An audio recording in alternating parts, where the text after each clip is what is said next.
CreepyCorner stories. Hey everyone, welcome back to CreepyCorner stories. You know, diving into the dark web is always risky, but sharing these stories with you makes it worth it.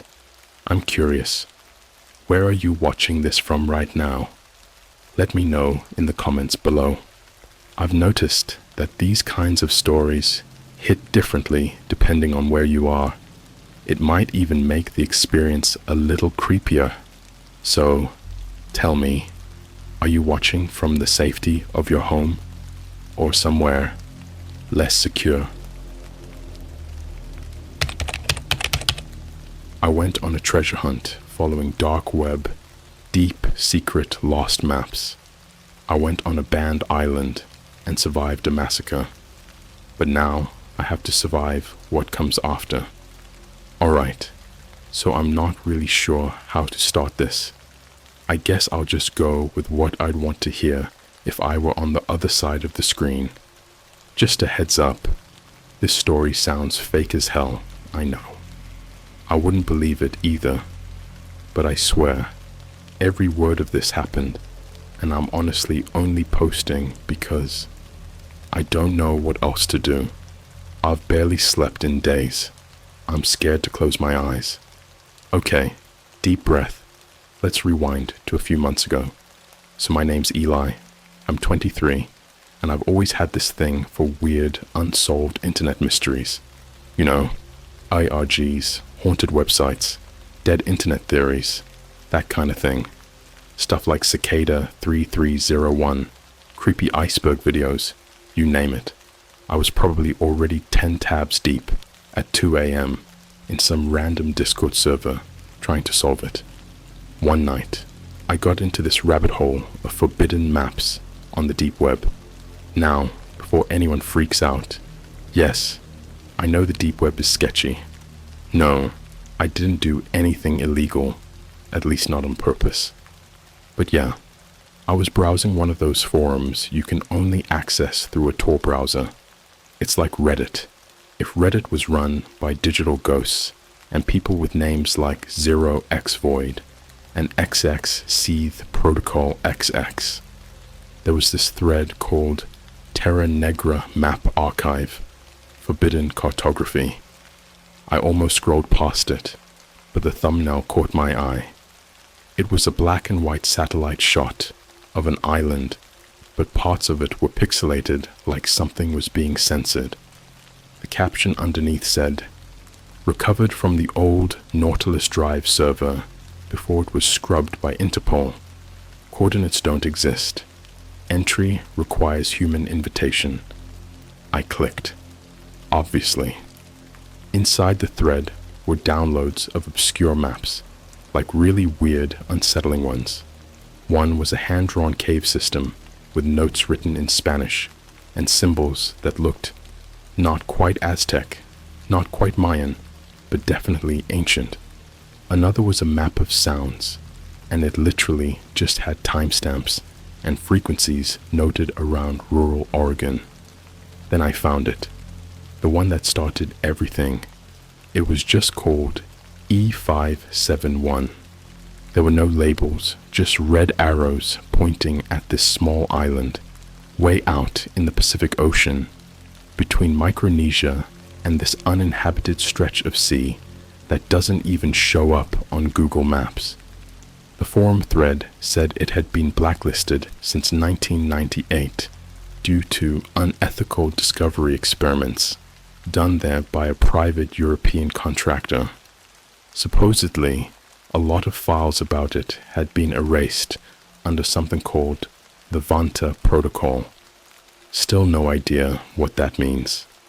And then someone posted the real hook. Treasure. But not the kind you want. They buried something they couldn't move. Something that still bleeds. I saved the map. Now, I wasn't thinking I'd actually go anywhere with it. I screenshotted it, joked about it in my group chat, even posted a vague tweet like, "Would you all go to a mystery island if there was cursed treasure?" It got 3 likes. LMAO.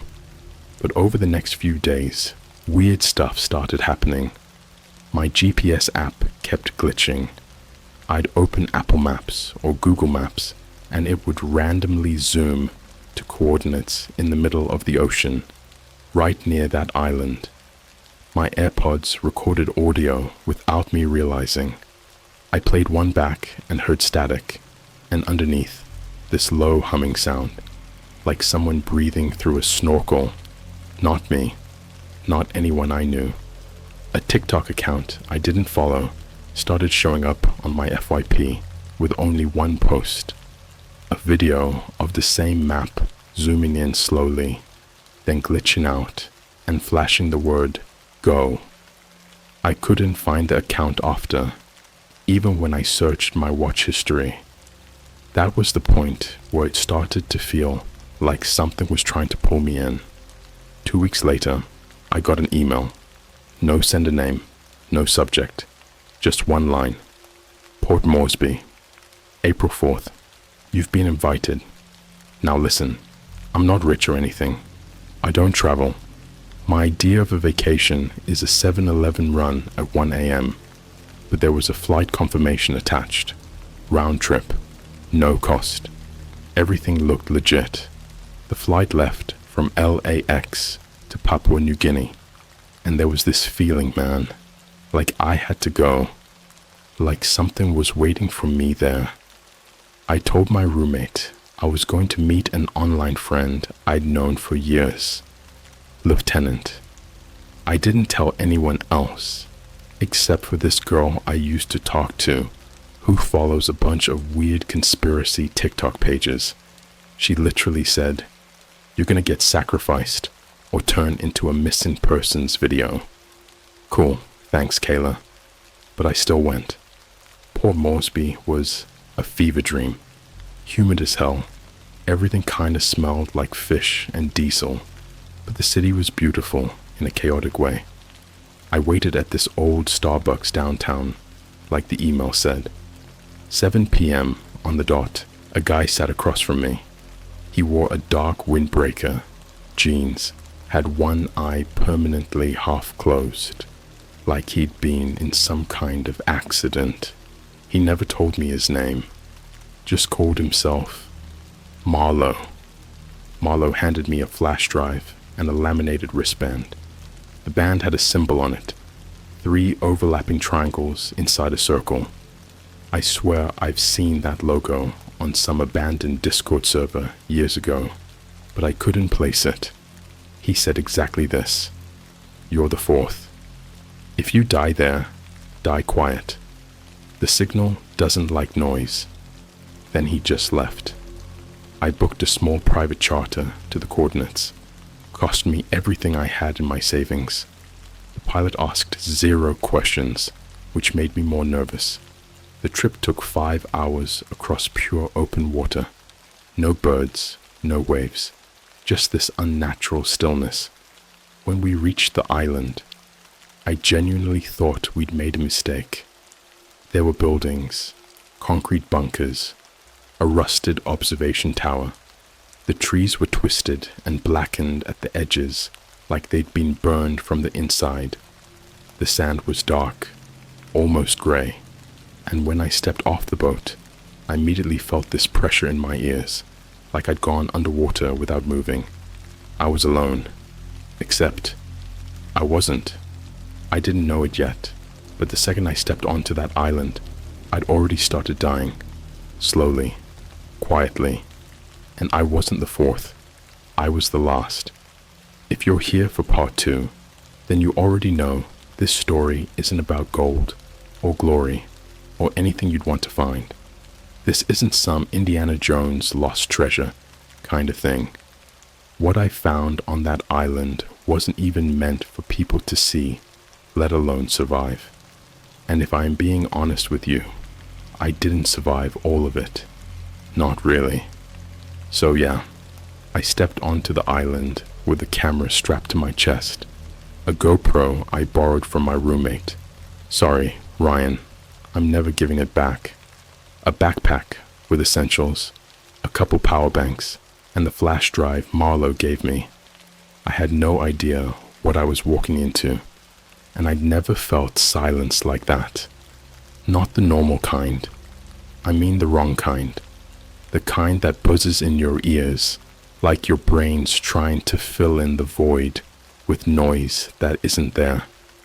The air smelled like burnt metal and rotting fruit, that kind of sickly sweet scent that clings to your throat. I was maybe 20 feet inland when I saw the first thing that made me want to run straight back to the boat. There was a deer, but not like any deer I've ever seen. Its fur was patchy, skin blistered, like it had been exposed to radiation or something. Its legs bent the wrong way, and its eyes were vacant. Not dead, just off, like someone taxidermied it while it was still alive and left the soul out. It didn't flinch. It didn't even blink. Just stood there, twitching, like it was buffering. I kept walking. According to the flash drive, the entry point was supposed to be a concrete hatch near the northern tree line. Took me 2 hours to find it, because the island's layout was constantly shifting. I know how that sounds. Shifting, like a video game map glitching. But that's exactly what it felt like. I'd look at a tree, turn around, and when I looked back, it'd be somewhere else. One time I tripped over my own footsteps, not like I walked in circles, like my prints were fresh ahead of me. Eventually, I found the hatch. It was buried in a mound of ash and covered in scratch marks, not claw marks, human fingernails, dozens of them, some still embedded in the rusted metal, like someone was trying to claw their way out. I opened it anyway. The tunnel beneath was damp, narrow, and steep. My flashlight barely cut through the darkness, and there were cameras, old, rotted ones mounted along the walls. They didn't work, or they weren't supposed to. One of them clicked when I walked by. That sharp, mechanical snap that echoes down metal corridors. I told myself it was nothing. The deeper I went, the colder it got. My breath started fogging, and the walls dripped with some kind of thick, black moisture. Not water. It smelled coppery, like old blood. Then I found the hallway of mirrors. Literally, dozens of antique mirrors mounted from floor to ceiling on both sides of the corridor. All of them cracked, each one reflecting not just me, but something behind me that wasn't there when I turned around. Sometimes it was a face. Sometimes it was a doorway that didn't exist. And in one of them, it was just me, sitting still, staring back with a stitched mouth and no eyes. I don't even remember how long I stayed in that hallway. Could have been minutes, could have been days. Time gets weird down there. The deeper you go, the less it means anything. But eventually, I reached the first room. It looked like an operating theater. Concrete floor, steel tables, surgical equipment, all rusted, but organized like they were still in use. And on the walls, photos, hundreds of them, black and white, pinned in rows. People, patients, victims, all mid-procedure. Some had their eyes removed and replaced with glass ones. Some had their jaws extended unnaturally wide, with metal prongs keeping them open like they were screaming forever. One photo showed a child with his torso opened like a cabinet. No organs, just rows of teeth inside his ribcage.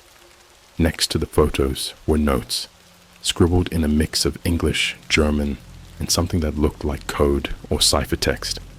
One line was underlined in red over and over. He who listens sees the dark between. I didn't understand it then, but I do now. God, I wish I didn't. I moved on, room after room, each worse than the last. There was the nursery, with cracked porcelain dolls nailed to the ceiling, mouths sewn shut with human hair. A mobile hung above a rusted crib, except it wasn't toys. It was fingers, small ones, child-sized, perfectly preserved in rotating glass bulbs. There was a communal dorm, like a barracks. Dozens of beds, all slept in, the pillows still indented, except every mirror in that room, broken or not, showed the beds occupied, people lying still, breathing slowly, watching me. And then there was the vault. It was locked by a biometric pad, but the flash drive had a bypass.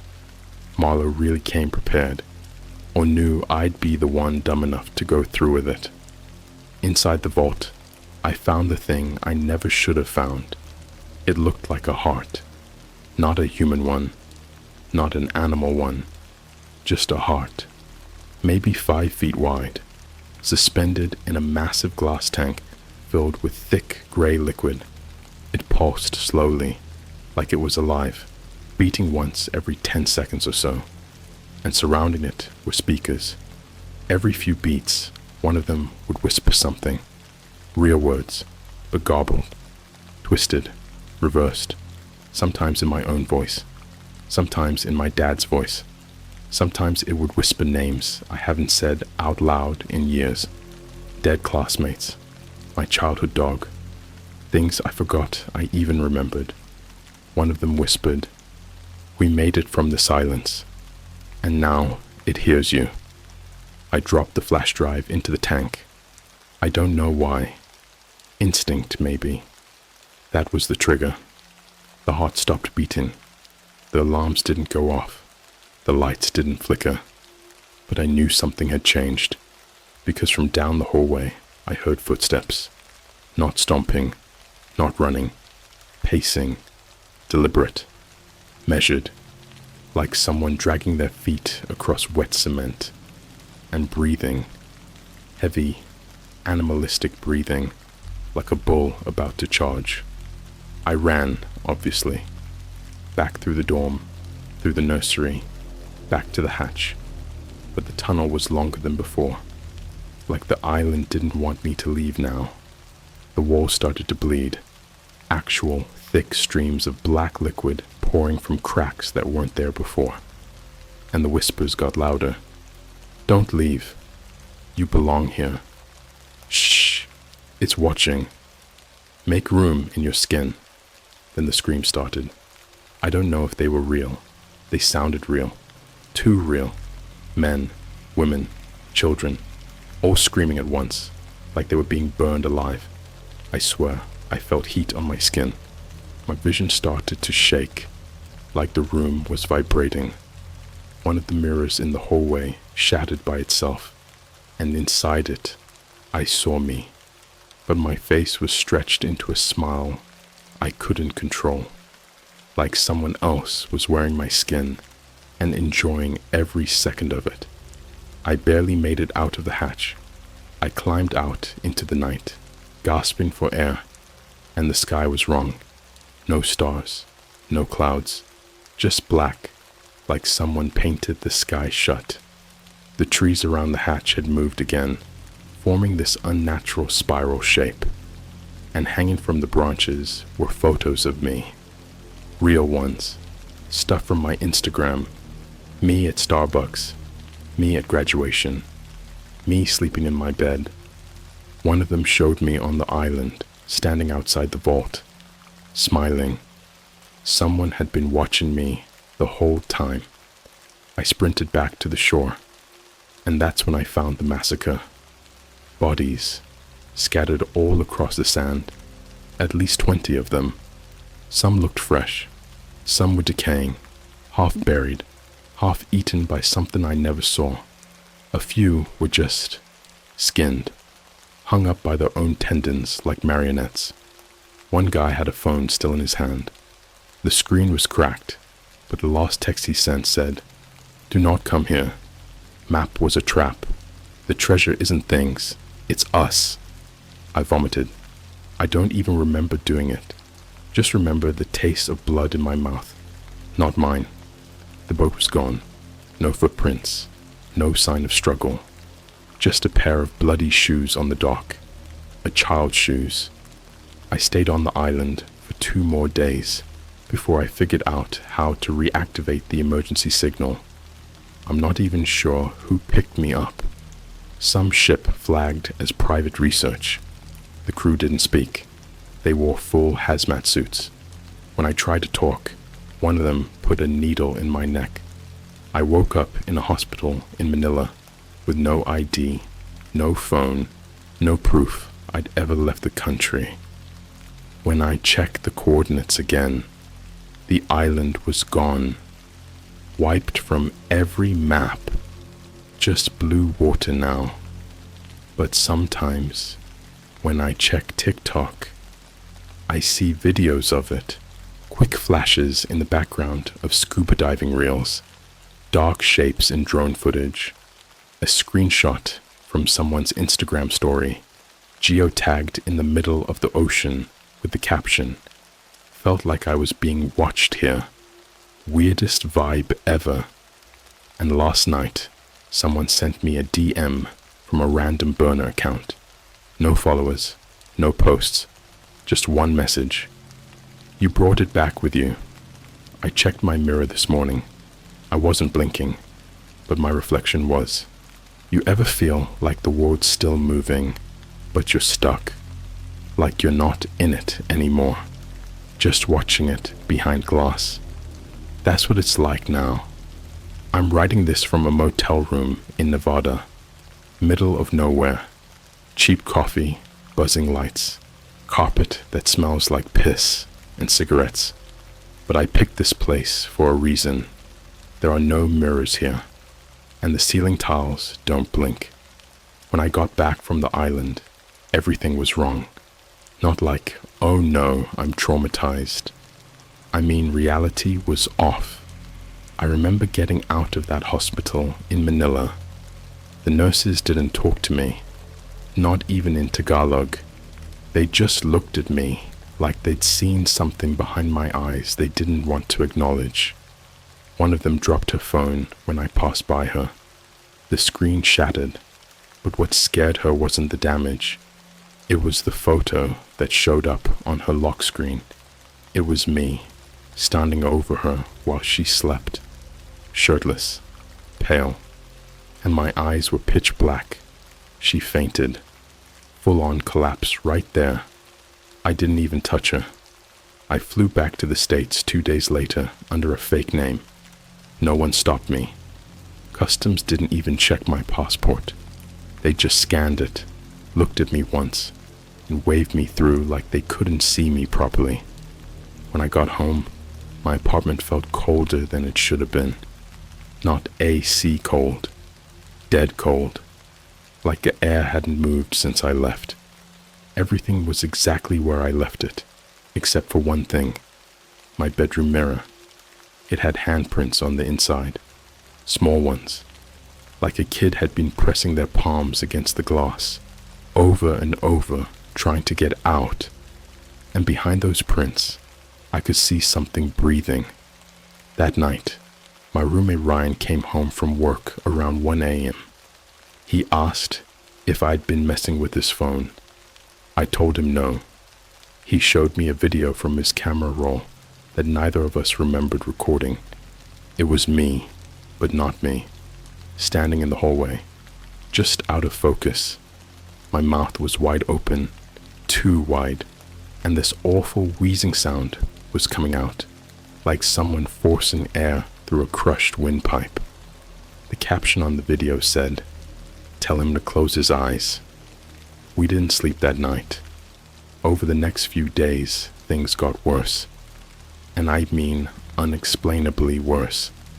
My phone stopped working properly.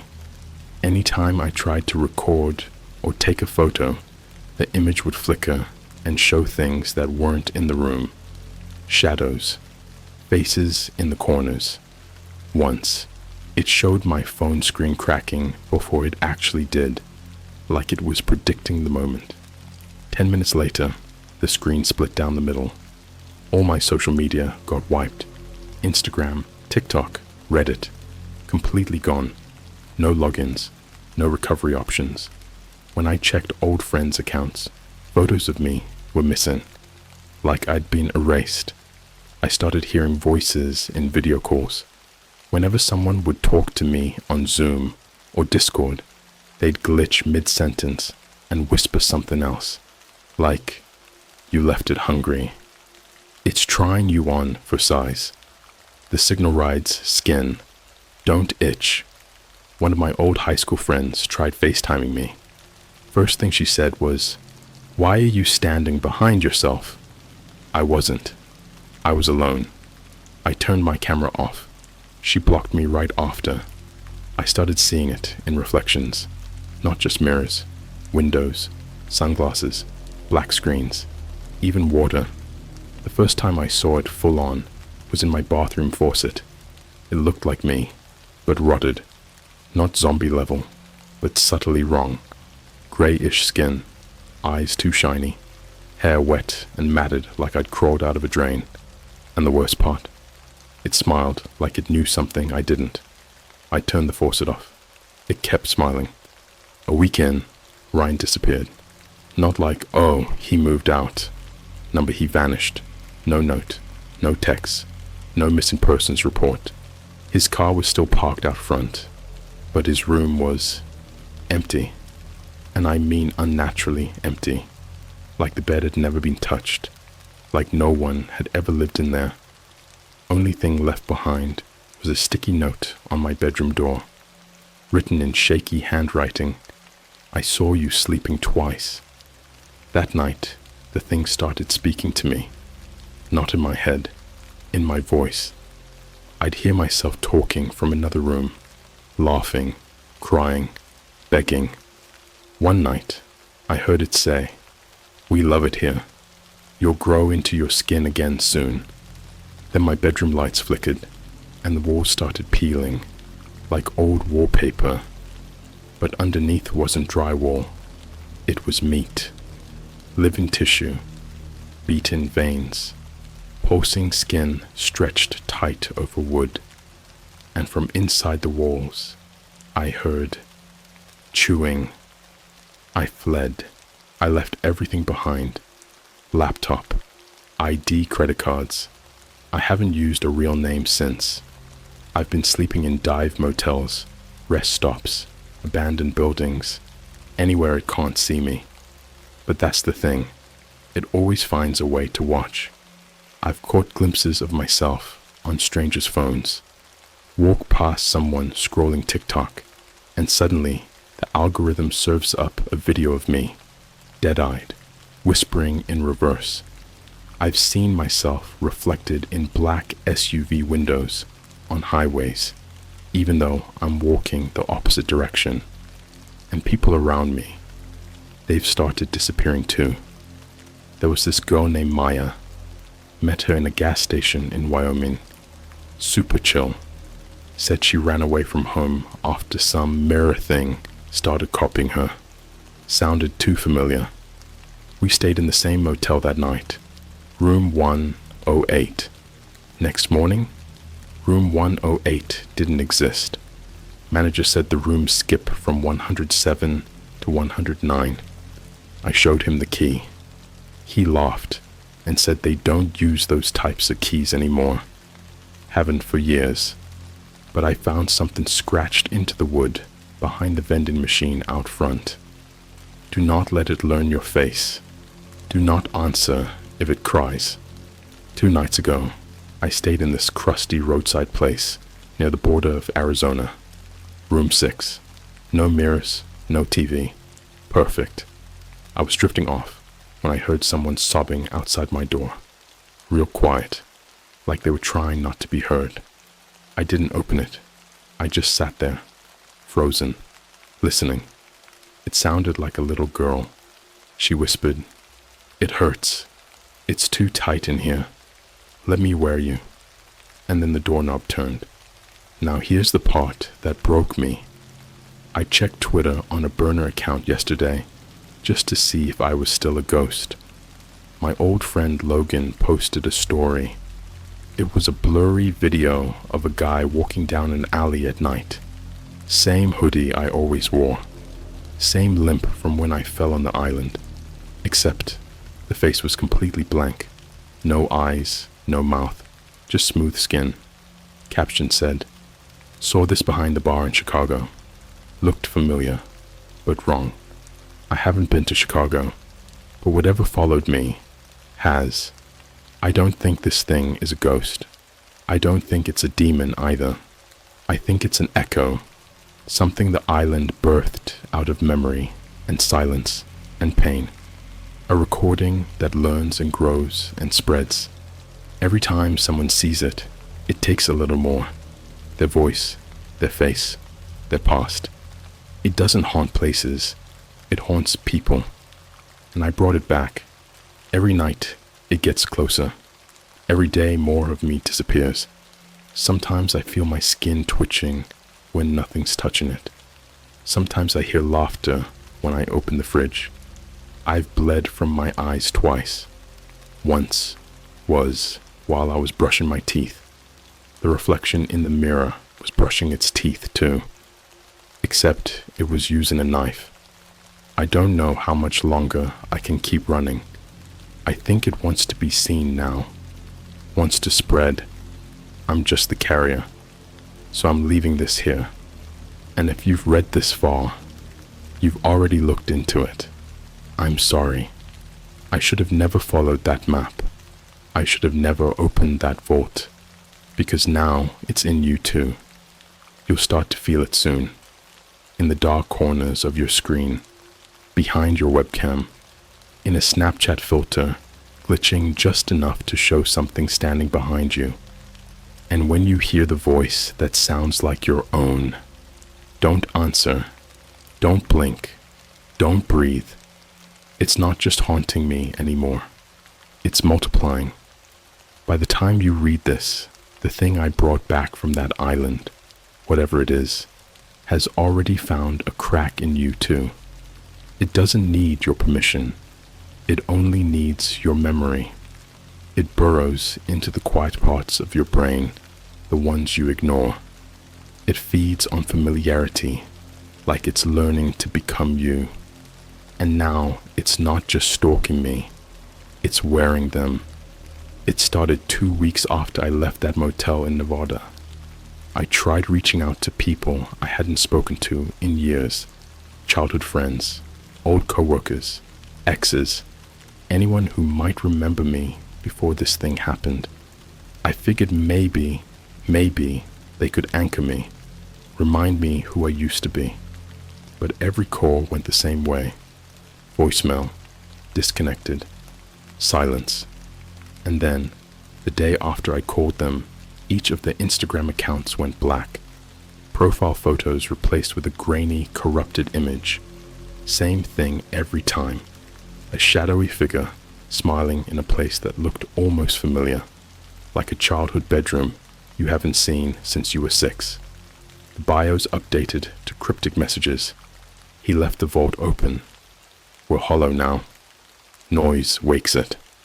I knew then what it meant. They were gone. Not dead. Rewritten. I went to visit my sister. I hadn't seen her in almost 2 years. We weren't on bad terms, just life happened. I showed up unannounced, knocked on her door in the suburbs of Tacoma. Kids' toys scattered across the lawn. One of those stupid live, laugh, love signs on the porch. It felt normal. But then she answered the door, and I knew instantly it wasn't her. Not because of how she looked. She looked exactly the same. Too perfect. Her face didn't twitch. Her hair didn't move, even though the wind was blowing. Her eyes didn't blink. They just shimmered, like black glass marbles held in place too tight. She said my name like she was reading it off a script. Eli, you look different. I said, where are the kids? She smiled. They're with him now. He lets them color the walls with their inside crayons. I ran. I didn't even get in my car. I sprinted 3 blocks before I realized I was crying, not because I was scared, but because some part of me knew my real sister had already been absorbed. That night, I tried to sleep in a Greyhound bus station. Lights too bright, people coughing, constant noise. I figured maybe it can't feed in noise. Maybe that's why it was so quiet on the island. Around 3 a.m., I heard someone crying in the bathroom. I thought it was a kid. I shouldn't have gone in. There was no one there, just water running in the sink, steam on the mirror, and a single phrase written across the glass in condensation, like someone traced it with a finger. Everyone you know is wearing him. After that, it stopped hiding. I'd see people walking toward me in crowded places, Target, Denny's, gas stations, and every one of them had my eyes, not metaphorically, my actual eyes, same shape, same freckle under the iris, like it had copied my DNA and was pasting it into strangers. Worse, I saw people I used to know, but they were all wrong. I saw my ex-girlfriend at a rest stop in New Mexico. She died 3 years ago. Car crash, closed casket. She walked past me, smiled, and whispered, "I'm learning how you laugh," then vanished into the bathroom. I didn't follow. Every single person from my past, dead or alive, is walking around now. I saw my elementary school teacher pumping gas in Oklahoma, the Starbucks barista who used to know my name and order, the old man from my childhood church who died of a stroke when I was 12. They're all back, but they're all off, like marionettes puppeteered by someone who only understands how we look, not how we feel. They stare too long. They move too slowly. They say things like, "He wears our voices better than we ever did." The mouth is just a door. "Are you still in there, Eli? Can we try you on again?"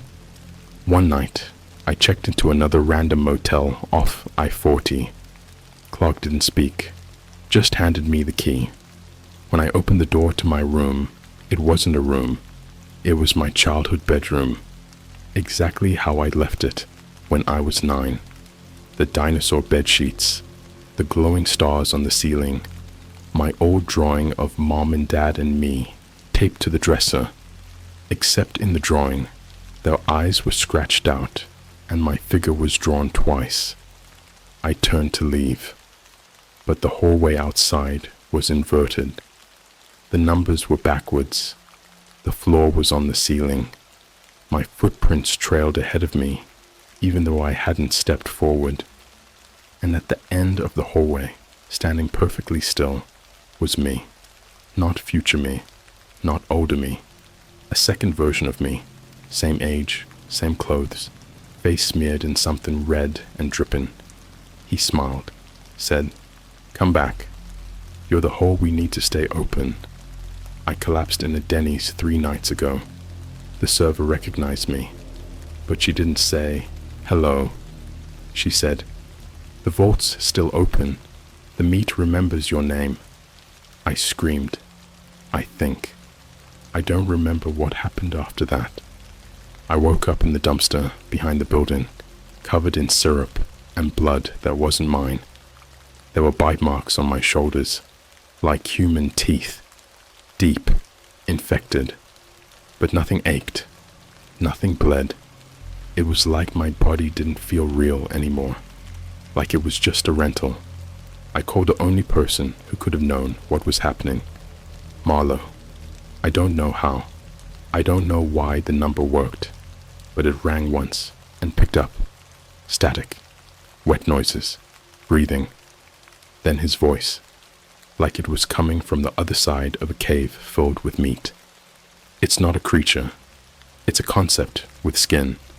It wears what's missing. It fills the hole you leave behind. It won't stop until it's the only thing that remembers. I asked him how to kill it. He laughed and said, "Why would you kill something you gave birth to?" You ever felt something inside you shift, like you suddenly become aware of the fact that your skin is a costume, that your voice is an echo, that maybe your heartbeat isn't yours? That happened last night. I was staring into a spoon, tiny reflection, just my eyes. And then they blinked sideways, not closed, sideways, like reptile eyes. And I swear to God, in that moment, I heard everyone I've ever loved whispering in unison, "Welcome home, Eli. Take us off. We're so tired of wearing you."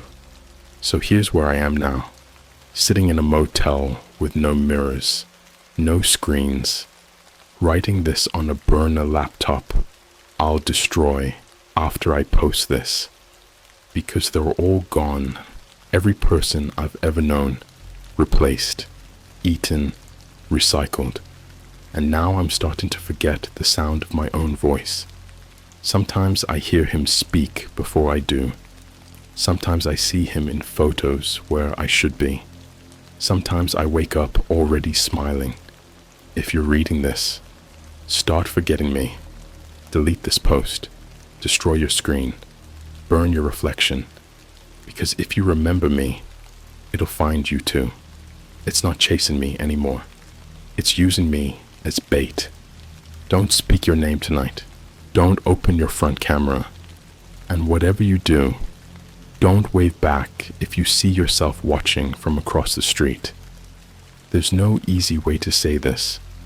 I'm no longer sure who is writing this. I remember beginning this story. I remember the real me, the version with fingerprints and a social security number. I remember having a voice that only echoed when I spoke, not when I stayed silent. I remember feeling alone. Now there are versions of me whispering in static, tracing my outline in bathroom tiles, laughing before I do. And the worst part, they're better at being me than I ever was. This morning, I saw a live stream, Twitch, 4,000 viewers. The streamer was someone named /Eli Unit 7. The face cam showed my old apartment, my desk, my posters, the lamp I left on the night I fled. And sitting there, casually, like it belonged, was me. Except, it wasn't a stream. It was a recording from 10 minutes in the future. I waited, just to see if I was going insane. Watched as my double turned to look directly at the screen, at me, and smiled. Not a grin, not a smirk. The kind of smile your reflection gives you when you realize it's not following your movements anymore. The kind of smile that says, "You're the memory now." Then the stream cut to black. I checked my pulse. Still there. I cut my arm to make sure. No blood, just a slow leak of gray liquid, like oil through a paper cut. It smelled like the air on the island. Old teeth, Moldavian, and wet photographs. People keep trying to check in with me. Friends, strangers, people from old accounts I forgot existed. Emails, voicemails. All of them say the same thing, over and over. You came back, but you didn't leave. We saw you on the news. Eli, what happened to your face? Why are you filming our house? Please stop smiling like that. I started hallucinating. That's what I told myself anyway. But the hallucinations know things, private things, things I forgot I knew. One appeared in a rest stop stall in the reflection of the metal paper towel dispenser. It didn't talk. It didn't move.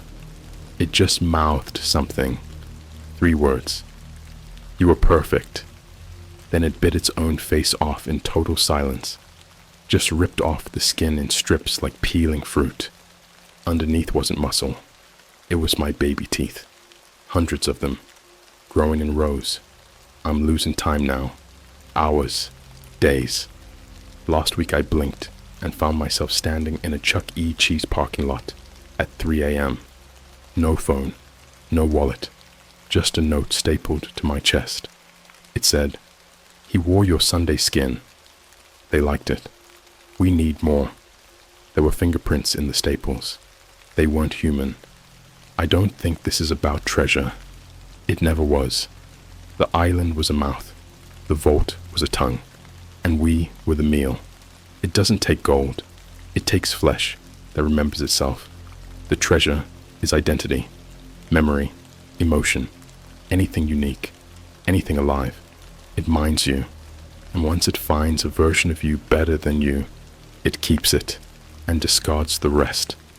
People are disappearing faster now, but their copies stay. You can't tell the difference. Not right away, but you will, because eventually they stop blinking. They stop using contractions when they talk. They start answering questions before you ask them. And when you look at their hands, the fingernails are painted on. I'm writing this from what used to be a public library. It's abandoned now. Everything smells like burning VHS tape. There's a television here that only shows footage of me from timelines that never happened. Me smiling at a wedding. I've never been married. Me holding a newborn. I've never had a kid. Me standing over a hospital bed, pulling the plug. In each video, I'm always looking directly at the camera and mouthing something. I recorded it, reversed it, slowed it down. The message is always the same. The vault isn't a place. It's a person. It's you. And that's when it finally made sense. The vault has no door anymore, because I was the door the whole time. When I stepped onto the island, when I listened to the whispers, when I saw the heart floating in that tank, I didn't leave with it. I left as it. It filled me, and now I am the archive. You want to know the most twisted part? I'm not afraid anymore. Not because it stopped hurting, but because I've started to like it. I don't blink anymore. I don't eat food. I don't sleep. Not really. I just shut off, and sometimes, when I stare into polished metal, I see all the other versions of me, across time, across dimensions, watching our progress, nodding in sync, smiling. We're synchronized. The entity isn't chasing me. I'm becoming its broadcast tower. You've read all this. You finished the story. You remembered my name. And that's exactly what it wanted. Because now you are a node, a receiver, a door, just like I was. When you sleep tonight, you'll dream in static. You'll hear voices in the white noise. One will sound like your mom. One will sound like me. One will sound like you. And when you look in the mirror tomorrow morning, if the reflection smiles first, you're already gone. This is the final transmission. There will be no part 6. There will only be replacements. You don't close the vault. You become it. Forever. Welcome home. Log end. Signal transmitted. Body no longer required. Mirror glitch detected. Duplicate confirmed. Recording next host. You.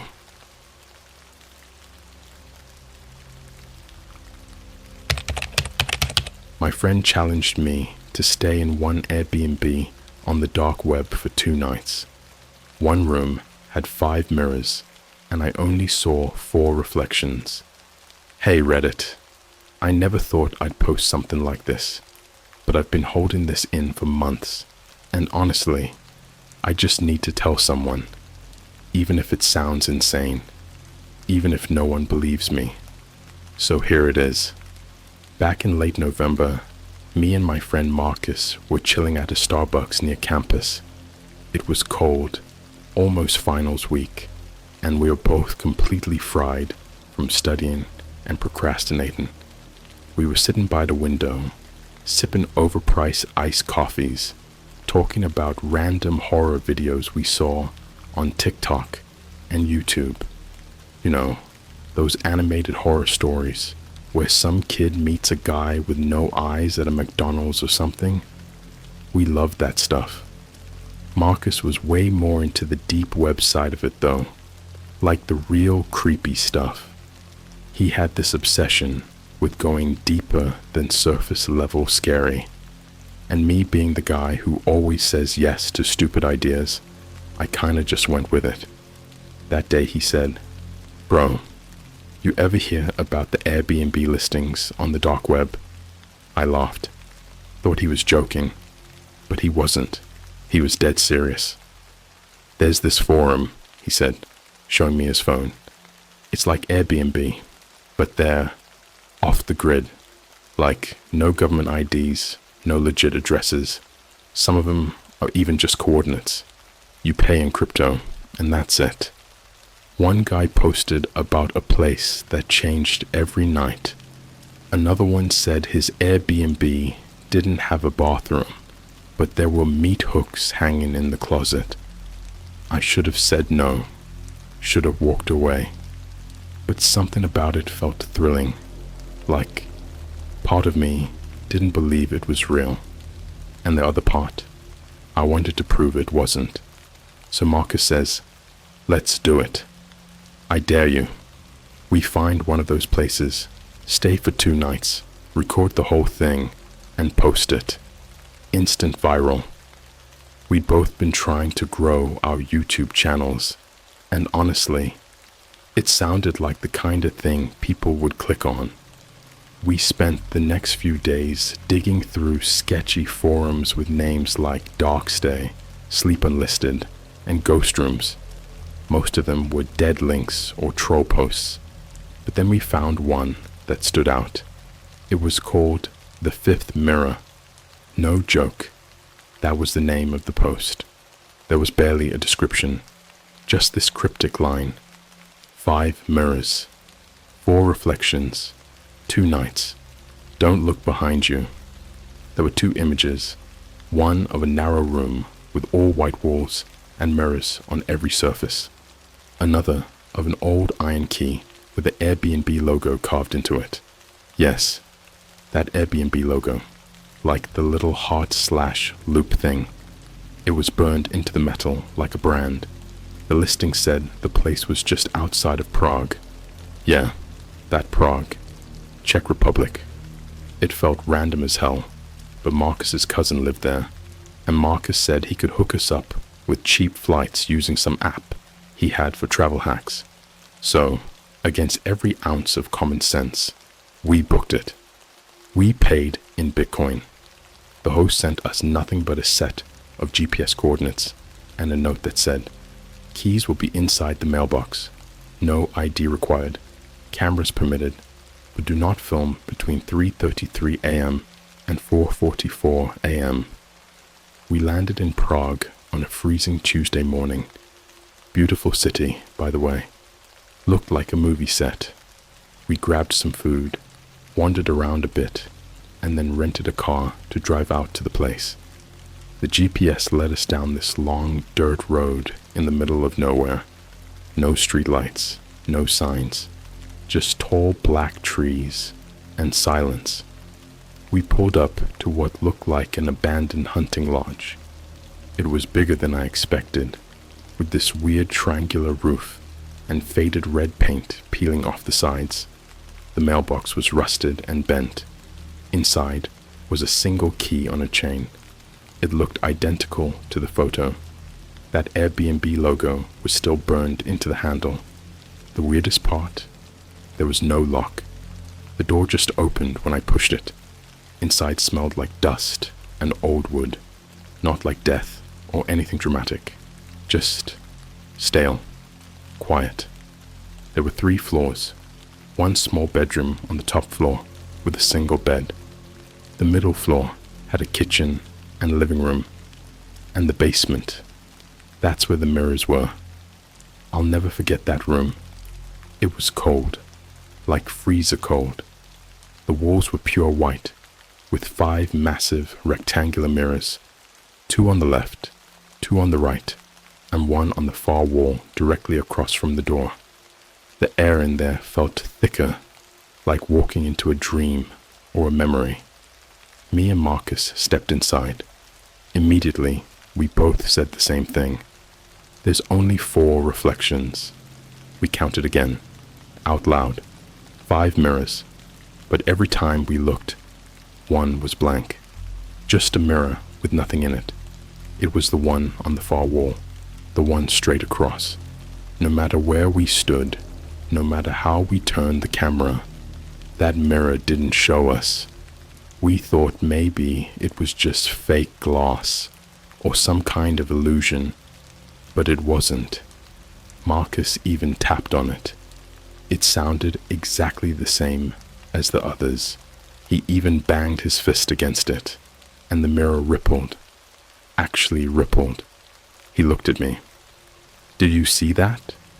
I nodded, but I honestly couldn't even breathe. I don't know how to describe it, but the room felt like it wanted something, like it was waiting.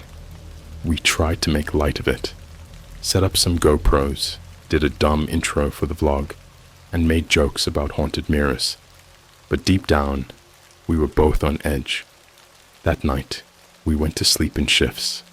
I stayed up first, watched the cameras, checked our phones, tried to live stream, but for some reason, none of the footage would upload. No service, no Wi-Fi, not even the preloaded maps worked. Our phones could still record, but everything else was dead. Then at 3:33 a.m. exactly, something happened. From upstairs, I heard the floorboards creak, not like normal house creaks. Footsteps, slow, heavy, deliberate. I grabbed the flashlight and crept up the stairs. I called Marcus's name, thinking maybe he woke up, but when I opened the bedroom door, he was still sleeping, dead asleep. Then I heard it again, from the basement. I swear to you, Reddit, I don't care how insane this sounds.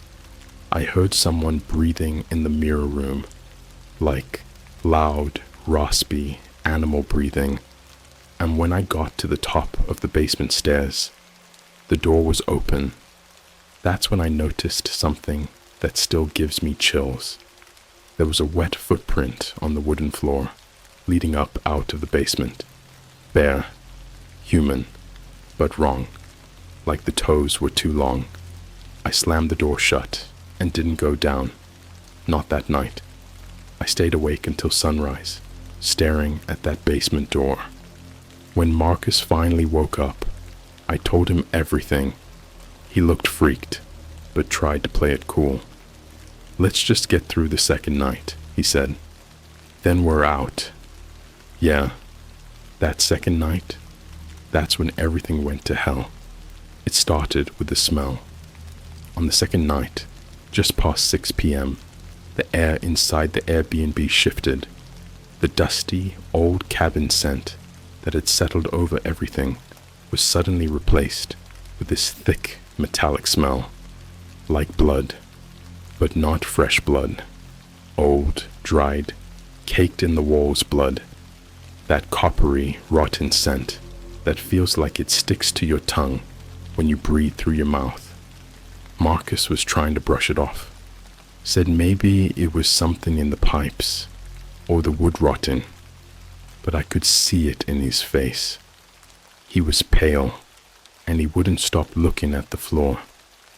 I asked him what was wrong, and he pointed at a dark stain near the corner of the living room. We hadn't noticed it before. It wasn't there last night. It looked like a dried pool of something, brownish red, cracked in the middle, like old paint, except the boards under it were warped, like whatever had soaked into them was hot when it spilled. That was the first thing that made me feel like we weren't just staying in something haunted. We were in something angry, something left behind on purpose. We didn't even make dinner that night, didn't bother trying to film another segment. We just sat there in silence while the sky went dark outside. At exactly 3:33 a.m., I woke up to a sound I can still hear in my sleep. Whispering, not one voice. 3, maybe more. soft, murmuring, not in English. It sounded like radio static mixed with a foreign language, all playing just low enough that I couldn't make out the words. The whispering wasn't coming from outside, not from the walls. It was coming from the mirrors. I got out of bed and tiptoed to the basement, phone flashlight shaking in my hand. I wasn't even trying to be brave. I was just trying to figure out what the hell was happening. And when I opened the basement door, the mirrors were glowing, pulsing with this faint, cold blue light, like moonlight trapped in glass. Except that fifth mirror, the one that never showed a reflection, it was now moving, not showing us, not showing the room, just shifting, like something on the other side was pacing back and forth. I swear to you, I could see its silhouette. A tall, crooked figure, arms too long, neck bent sideways. Marcus came down behind me, already recording with his phone. He walked into the room like he was in a trance, whispering something under his breath. That's when I noticed something was wrong with the cameras. All the GoPros we set up, they were pointed at the floor, not fallen or knocked over, rotated deliberately, each one aimed downward like they were avoiding something. I picked one up and hit playback. I wish I hadn't. The last recording showed Marcus standing in front of the fifth mirror at around 3:36 a.m. He wasn't talking. He wasn't moving. He was just staring at it. And behind him, there was another reflection. Not me. Not him. Something taller. Something smiling. The timestamp glitched. The screen went black. Then it came back. Just Marcus again. Except now, he had blood on his mouth. I paused the video and looked at him. His nose was bleeding. Slowly. He hadn't even noticed. "Marcus," I said, "we need to go." He didn't answer. Just looked at me. Eyes glassy, distant. Then he smiled and said, "It's my turn now." He walked straight into the fifth mirror and disappeared. Not like a magic trick, not like a hidden door. I mean, his body went straight into the glass, like it folded around him. There wasn't a splash or a noise, just gone, like the mirror swallowed him. I screamed. I ran forward, slammed my hands against the mirror. It felt cold. Freezing. My skin stuck to it, like dry ice. I pulled away, and my palms were burnt, red, raw, skin peeling. Behind me, one of the other mirrors shattered. Glass didn't fall. It turned to dust. And from the other side of the room, I heard footsteps. Bare, wet, slow. Something was coming out of the mirror Marcus had walked into. I didn't wait. I ran out of the basement, up the stairs, locked the door behind me. I pushed the fridge in front of it, and then I sat there in the dark, hands bleeding, trying to call someone, anyone. No signal. Not even emergency calls would go through. Then the text started, from Marcus's number. "I'm cold. There's no time here. He's hungry. Don't look behind you." That last one hit me like a truck, because I'd seen that line before, in the original listing. Then I heard a ding. My phone. A video had finished downloading automatically. I didn't even click it. It just started playing on its own. Marcus was in the room again, standing in front of the fifth mirror. He turned to the camera. His eyes were gone.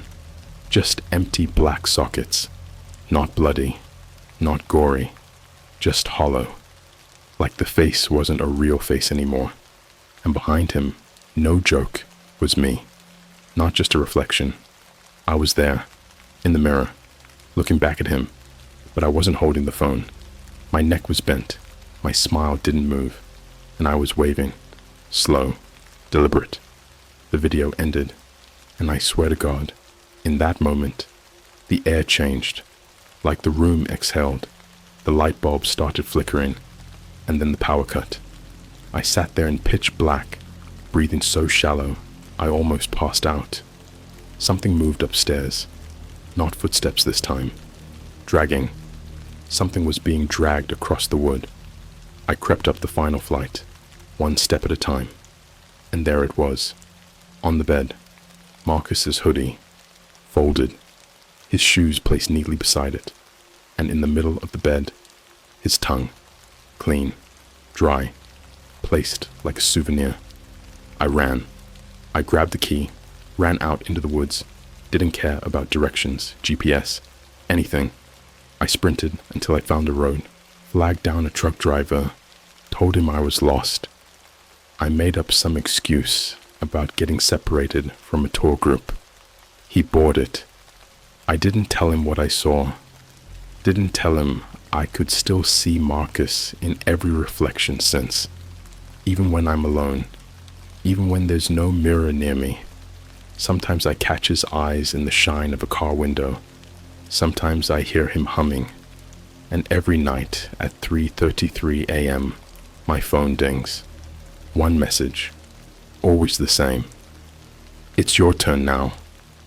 If you're reading this, don't go looking for the 5th mirror listing. It's not a myth. It's a trap. And next time you look into a mirror, count your reflections. There should only be one. I never made it back to the States. I tried. God knows I tried. I went to the U.S. Embassy the next morning, hands still trembling, eyes bloodshot, my voice hoarse from not sleeping. Told them Marcus was missing, that he disappeared in the woods outside of Prague. But I didn't mention the mirror, or the tongue, or the thing that walked like it didn't know how joints were supposed to bend. They filled out a missing persons report. I signed some forms. They asked me to stay in the city for a few days, in case I remembered anything else. I didn't sleep during that time. Not once. Every surface that could reflect, every window, every doorknob, every faucet, I covered it with shirts, towels, scraps of paper, because every time I saw my reflection, I didn't trust it. It didn't blink right. It didn't move exactly when I did. Sometimes it smiled when I wasn't. Sometimes it turned around before I did. I started carrying a Sharpie, a permanent marker. I'd draw a little X on my palm, check mirrors constantly. If the reflection didn't have the X, I didn't move. I just stared, waited. Usually it copied me eventually, but not always. On the 3rd day, I got a DM on Instagram. No name, no profile picture, just one message. You took something that belonged to us. Attached was a photo. It was me, standing in a hotel hallway I'd never seen before. Eyes blacked out with marker, mouth stretched open, not screaming, but reaching, like it was still growing, like my own face was trying to swallow itself. The file name was mirrorfeed_3.33am.mp4. I never opened it. I deleted the account, turned off my phone. That night, I stayed in a hostel in Old Town, near the Charles Bridge. I picked it because there were no mirrors in the room, just a single narrow bed and one window that looked down onto a courtyard with a rusted fountain. I was dozing off when I heard footsteps. Fast, rushed, in the hallway. Then a knock, 3 times, sharp, mechanical, like the knuckles were made of metal. I froze. Then came a second knock, 3 again, but from the other side of the room. There was no door there, just wall, cold brick. I didn't move, didn't breathe. I counted in my head, 1, 2, 3, trying to distract myself. Then my phone buzzed. I had turned it off. I had turned it off. The screen glowed in the darkness. A new video had downloaded. No sender, just the file. Mirrorfeed_3.34am.mp4. This time, I opened it. I don't know why. Curiosity, insanity. Some sick part of me needed to know if it was real. It was a video of the hostel hallway, recorded from above, like a security cam. I saw myself open the door, wide-eyed, trembling, and standing in front of me, Marcus, or something wearing Marcus. His face was too perfect, skin flawless, too smooth, like a wax figure. He didn't blink, just stared, wide-eyed. That same crooked smile stretched across his face, like a slit. And then the footage zoomed into my eyes, my pupils, past them, inside, until all I saw was a mirror again. And this time, the fifth reflection wasn't missing. It was watching me.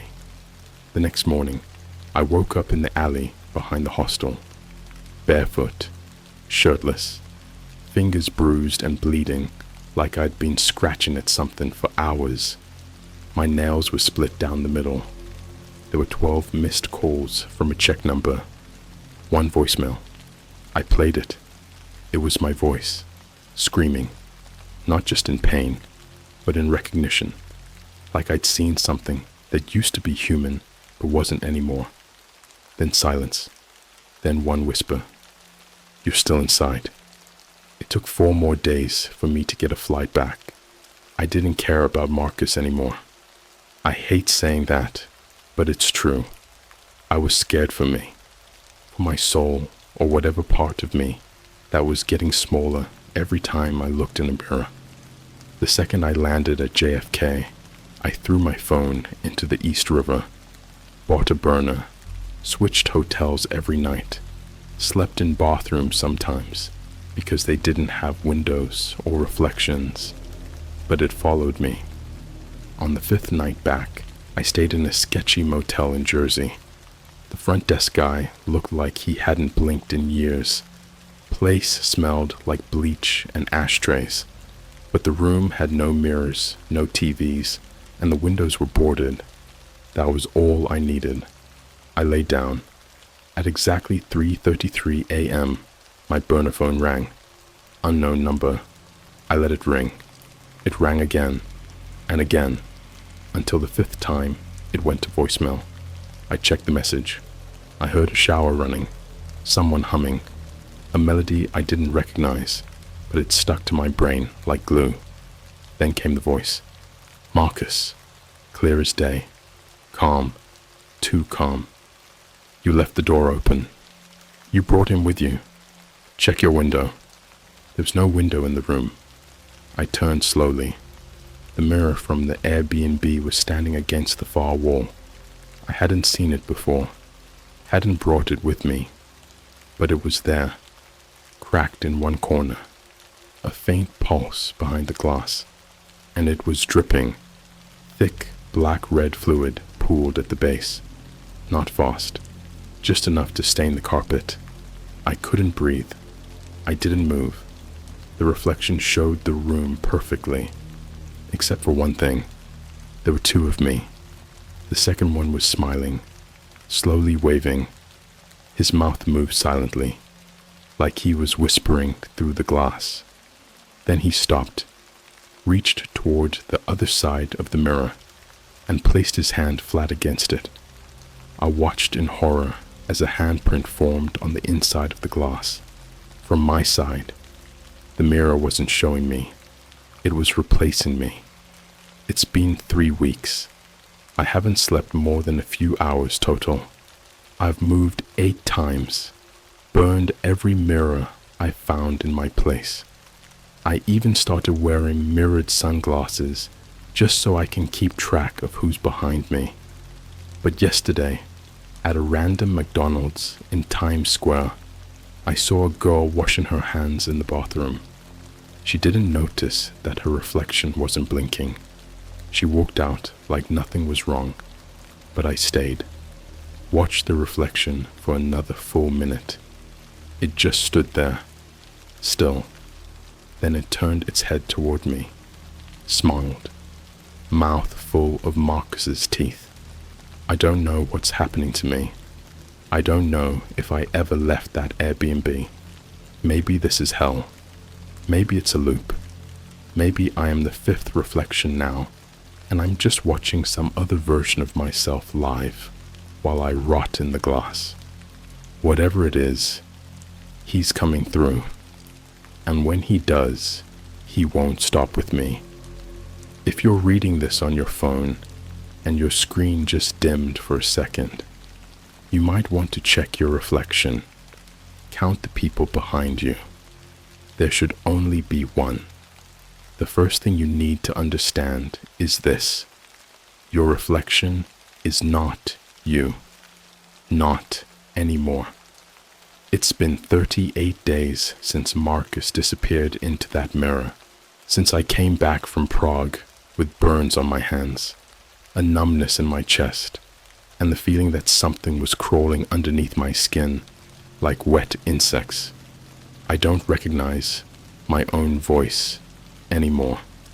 I don't mean metaphorically, I mean literally. I talk and it sounds like someone else is speaking through my throat, like it's too calm, too steady. My own laughter started sounding wrong in recordings. It doesn't bounce like real laughter. It echoes, even when I'm outside. I tried deleting my social media accounts, wiped my Instagram, logged out of TikTok, even nuked my entire YouTube channel. But they didn't delete. They changed. My old YouTube channel, the one Marcus and I used to post on, started uploading videos on its own. Titles like "The Reflection Eats Last," "Marcus is not missing," "He's wearing your face now." They all have exactly one view, and every time I open them, I see me, sitting in places I've never been, doing things I don't remember, smiling with teeth that aren't mine, speaking in a voice that comes from beneath mine. In one video, I'm eating, except it's not food. It looks like hair, teeth, fingers, piled in a paper McDonald's bag like it was takeout. In another, I'm asleep. A full 10-minute clip of me snoring in a room filled with mirrors. The reflection version of me walks around the bed slowly, then crawls underneath. At the very end of the clip, just before it cuts, I sit upright in bed and smile directly into the camera. Except I never filmed that. 2 nights ago, something changed. I was staying in a cheap Airbnb near the edge of Manhattan, one of those weird buildings that feels like it was made by accident. Half-painted walls, no proper lighting, furniture that looks like it was built during a mental breakdown. I chose it because the listing said, "No mirrors anywhere." I paid double to be sure, but when I got there, the bathroom was taped shut with thick red duct tape. On it, someone had scrawled in black Sharpie, "Do not open after 3:33 a.m. The fifth reflection is hungry." I didn't open it. I sat in the kitchen all night, sitting on the counter, knife in one hand, flashlight in the other. The lights kept flickering. The Wi-Fi dropped exactly at 3:32, and then the bathroom door started breathing. Not creaking, not rattling, breathing. Long, slow, wheezing inhales, like a lung was pressed against the wood. It fogged the mirror on the other side. I could see the condensation bleeding out from under the door. I backed away, sat in the dark, whispering to myself that this wasn't real, that this couldn't be real. But then the humming started. That same melody I heard in the voicemail weeks ago, low, off-key. It sounded like Marcus humming with something else harmonizing behind him, something gurgling, sloping, mimicking the tune like it was trying to learn how to sing. And then it stopped. I swear to God, in the silence that followed, I heard my own voice whispering inside my ear. But it came from the direction of the mirrorless wall. It said, "You should have stayed inside. You don't belong out here anymore." I blacked out. I don't know for how long. When I woke up, the bathroom door was wide open. Inside, the mirror was covered in handprints. From the inside, every single print was missing fingernails. The glass was cracked, bleeding, like someone had tried to claw their way through from the other side. And in the middle of the bathroom floor, there was a videotape. I didn't own a VCR. I had to walk 3 blocks to a pawn shop, lie to the guy about being a student doing an art project, and beg him to let me use one in the back. He handed me a portable VHS player with a tiny screen, probably older than both of us. I pushed the tape in, static, then color. It was security footage, grainy, black and white, time-stamped 2 days into the future. It showed me, sitting in the same pawn shop, but something was wrong. My back was turned to the screen. I was watching another TV in front of me. On that second screen, Marcus was tied to a chair in the Airbnb basement, gagged, bleeding, and something behind him was moving. The video cut. Then came another clip from inside the mirror. The camera was positioned on the other side of the glass now. It showed me standing in front of it, but it wasn't me. The person was just wearing my skin, too tight, face twitching, eyes too wide, like they had been pried open with fingers.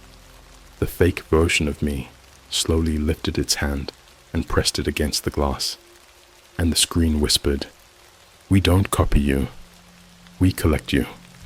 After that, I started losing time. I woke up in a subway station in Queens with blood on my hands and a hospital bracelet on my wrist. I hadn't been to a hospital. The bracelet said, "Patient transferred, mirror unit B, discharged, 3:33 a.m. I checked my phone's camera, just to be sure, and the reflection blinked 3 full seconds after I did.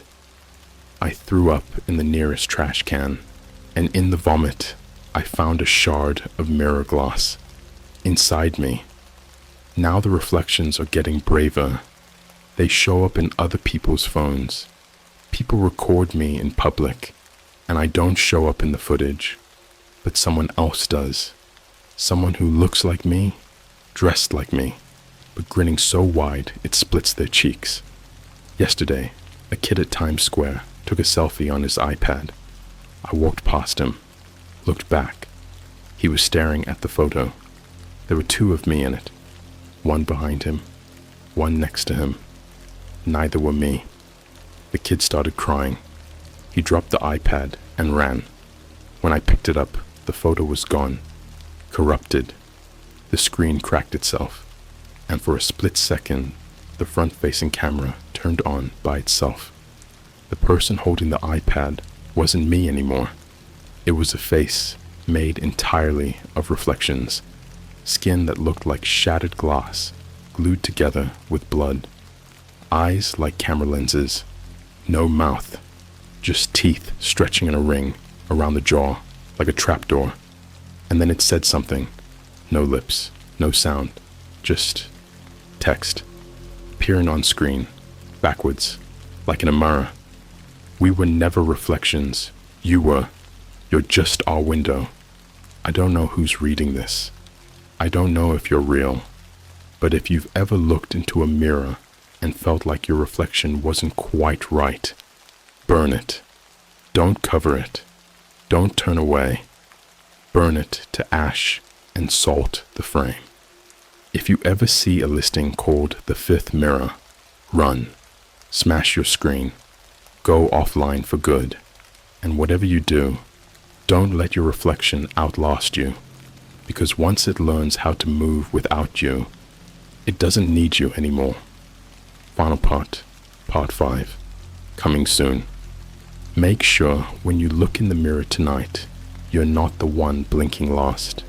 You said, finish with part 5. Make the longest, most disturbing, and scary version written by psychopath human being that will let the readers traumatized and cold chilling while listening to my longest part version of the story, and wouldn't believe how is it possible to happen something traumatizing like that, and will also leave them speechless. Make sure you use the same style and details I explained to use in the previous part, and don't repeat details you used in the previous part. Make the story interesting and scary as possible. Don't start with "Hey Reddit," and remember to make the longest, most detailed version possible, and make it disturbing, brutal, and psychopathic as possible. ChatGPT said, title, "My friend challenged me to stay in one Airbnb on the dark web for 2 nights. One room had 5 mirrors, and I only saw 4 reflections." Part 5. The other side of the glass. There is no such thing as a mirror. There never was. It's not a reflection you're seeing. It's not light bouncing back. It's not physics. It's them, watching, pretending, waiting for you to trust the image so they can push through. And once they do, once they learn your shape, your movements, your smile, you'll start to forget how to be you. I'm not in New York anymore. I'm writing this from a train bathroom somewhere between Slovakia and God knows where. The mirror in here is gone. I smashed it with my forehead 3 stops ago because I saw Marcus behind me again, and this time he wasn't just staring. He was mouthing words. No voice, just blood dripping from his gums, spelling out words in the sink like they were written in mercury. "You're almost hollow now. Let me explain what happened the night everything collapsed, the night I lost my body. 4 nights ago, I tried to end it. I had just watched a clip someone posted on a random horror subreddit. It was a TikTok screen recording. Title, "Something's wrong with this Airbnb." The audio was distorted, low, like it was underwater. It showed 2 kids joking around in a weird mirror room, and in the background, for just 2 frames, I saw my own face. Not theirs, mine. And it wasn't scared. It wasn't confused. It was smiling, wide, proud, like it finally got the angle it wanted. I couldn't take it anymore. I walked into the nearest public restroom, the kind with chrome surfaces that show your whole body even if you don't want to look. I stared into the mirror, shaking, breathing heavy, hands clenching the sink like it owed me something. I whispered, "You win. Just take it. Take it all." And for the first time, it nodded. My reflection nodded. Before I did, it reached out, hand against the glass, so I matched it, fingertips aligned, cold radiating from its side, and then it smiled wider than skin should allow, and pushed through, not like a ghost, not like a jump scare. It peeled its way into the room. It unzipped the air. It was me, but the face hung off like wet paper. The teeth were sharper, not animal sharp, human sharp, but too many of them. Gums bruised and purple. It didn't blink. Instead, its eyes just clicked in different directions, like camera shutters. It reached into my mouth, down my throat, and pulled out a scream that didn't belong to me. I didn't make that sound. It sounded like my mother crying, like a baby being drowned, like a phone left off the hook in a house full of corpses. I collapsed. I felt my spine convulse, my brain fizz, my blood backward. I woke up in the reflection, not the room, the reflection. I was inside, and you have no idea what it's like inside. It's not just mirrors. It's a hive, a network. Each pane of glass, every screen, every dark TV left off at 3:33 a.m. They connect. It's cold there, but not the kind of cold that makes you shiver. It's the kind of cold that slows your thoughts, that makes memories freeze inside your brain and fall off like icicles. I tried to scream, and saw my voice float in front of me as mist. I was naked, not physically, mentally. Everything I had ever hidden about myself was floating around me. Every lie, every cruel thing I'd ever done. I saw them watching, not just me, but millions of us, all trapped in endless mirrors, some crying, some screaming, others smiling. They'd given in, accepted their roles, reflections who no longer wanted to reflect. They wanted to replace. I saw Marcus, tied to a chair. His face was gone, just a smooth glass screen, flickering with images of everyone who had ever looked at him. His skin stretched over the frame like wallpaper. He turned to me. His mouth was a speaker, and he whispered, "It hurts less if you don't fight." I fought anyway. I ran through the reflection, ran through the mirror tunnels, the glass corridors, where every surface showed someone else's life. A girl brushing her teeth in Tokyo, a man shaving in Ohio, a kid crying in a gas station bathroom. We're all connected, we're all being watched, and not by a god, not by anything divine, by us, our copies, our better versions, the ones who don't flinch, the ones who always smile just right. I found the exit, a crack in the reflection, a tiny fracture in the glass, and I dived through it. I thought I escaped, but now, I'm not so sure, because when I got out, I woke up in a hospital bed in Prague. I had no wounds, no burns, no bruises, but I had a visitor. The nurse said, "Your brother came to check on you." I don't have a brother. She pointed to the mirror across the room, and there he was, Marcus, wearing a hoodie I never saw him own, grinning like he just learned how. And in the reflection of the reflection, 3 mirrors down the wall, I was still trapped, beating on the glass, mouth open, screaming, and no one could hear me. You think this is a story. You think this ends here. It doesn't. There's a camera in your phone, a front-facing lens. It reflects you. But have you ever seen yourself blink on delay? Have you ever seen your own eyes smile before your lips do? You're next. The 5th mirror isn't a place.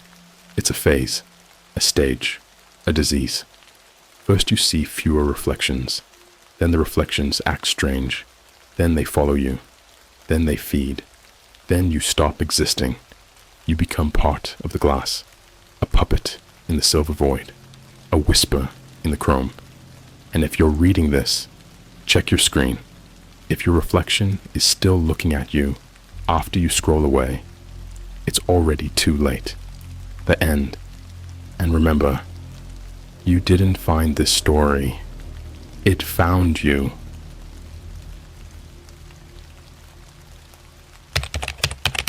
I found a job on the dark web to be a babysitter. The little kid told me, "Uncle, why is there a boy in your skin?" Yo, what's up, Reddit? This is gonna sound fake, like some made-up, ooh, spooky Reddit story. But I swear on everything, I wish it was fake. I haven't posted on here before, but after what happened, I feel like I need to. I can't even sleep right anymore. So let me take you back to where it all started. About 4 months ago, early January, I'd just gotten laid off from my job at a warehouse in Chicago. I was living in a pretty rough part of the South Side, barely scraping by.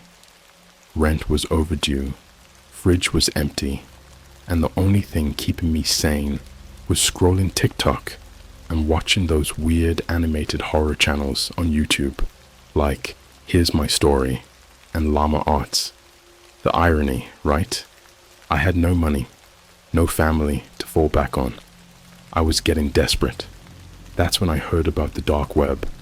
Now, before you say anything, I know it's dumb, it's dangerous, but when you've got $2.14 in your bank account and you're seeing TikToks of kids making $300 a day flipping Pokemon cards, you start looking for anything that sounds halfway doable. A friend of mine from high school, let's call him Ray, DM'd me out of nowhere. We hadn't talked in years. He saw me post a story on Insta about needing work and said, "Yo, if you're down for some weird hours and no questions asked, I know a site where people pay good money for private jobs.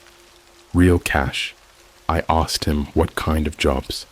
He replied, babysitting, cleaning, even just watching someone's house. You just gotta go through a Tor browser. I'll send you the link. But I didn't send you anything, got it? Stupid, I know. But I downloaded the Tor browser. It was like opening a window into another version of the internet, one that wasn't supposed to be seen. The site he sent was called Night Shift Care. It looked old school, like Craigslist from 2005, but the jobs posted on there were insane.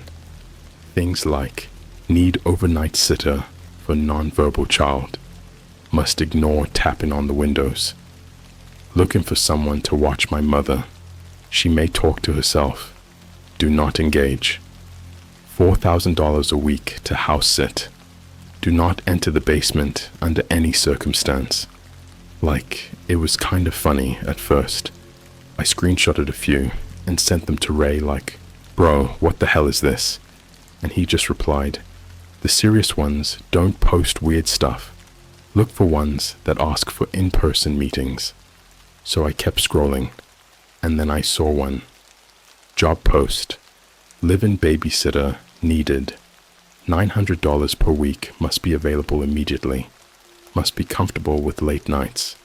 The child has specific behavioral needs. No allergies to cats or citrus. In-person interview required. Contact M.N. Caretaker. It didn't seem too weird, right? No, don't go in the basement, crap. Just a babysitting job. I was 24, had done some babysitting in high school, so I figured I could do it again. I messaged the contact. Got a reply immediately. The message just said, "Meet me at 9:30 p.m. Thursday. Location, 1934 East Lake Shore Drive, Chicago. Wear dark clothes. Come alone." That address is in a rich area, like straight up luxury condos near the water. I looked it up on Google Maps and everything. I figured maybe it's just some eccentric rich person who doesn't want to go through normal channels. Rich people are weird, right? Thursday comes. I put on my hoodie and dark jeans and grab a lift to the address. As we're pulling up, even the driver goes, "Damn, bro, you sure you got the right place?" It was this massive brownstone building, tall black iron gate, ivy climbing up the walls, like it was straight out of a movie. I stood outside for a second, trying to hype myself up. Then the gate creaked open on its own. No one was outside. I figured someone buzzed me in from the inside. So, like an idiot, I walked in. The interior was immaculate. Marble floors, old oil paintings, thick velvet curtains, like some Netflix gothic horror house. A woman was standing at the end of the hallway. She looked normal, mid-40s maybe, sharp cheekbones, perfectly neat bun, wearing a gray turtleneck and long black skirt, like she walked out of a Zara ad for funeral directors. "Are you the applicant?" she asked. No smile, no small talk. I nodded. She handed me a manila folder. "Everything you need to know is in here. You will watch Micah from 10 p.m. to 4 a.m. He sleeps most nights. You are to remain on the third floor at all times. If he speaks to you, do not lie to him. Understood?" I was thrown off by how specific and weird she was, but I needed the money. I asked her if I could see the room I'd be staying in. She nodded and led me upstairs. The third floor looked more modern. Kid stuff everywhere. Toys, Lego sets, a little blue race car bed, and walls covered in drawings. One drawing caught my eye. It was a stick figure, colored all black, but the head was scratched out with red crayon, over and over, like the kid had a problem with it. Next to it was a smaller stick figure, pointing up at the black figure.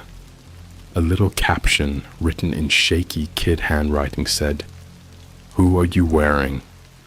The lady never gave me her name, by the way, told me I'd start that night, said Micah was already asleep, and I just had to stay in the room and make sure he doesn't talk in his sleep. Weird, but whatever. I stayed. It was quiet for the first hour.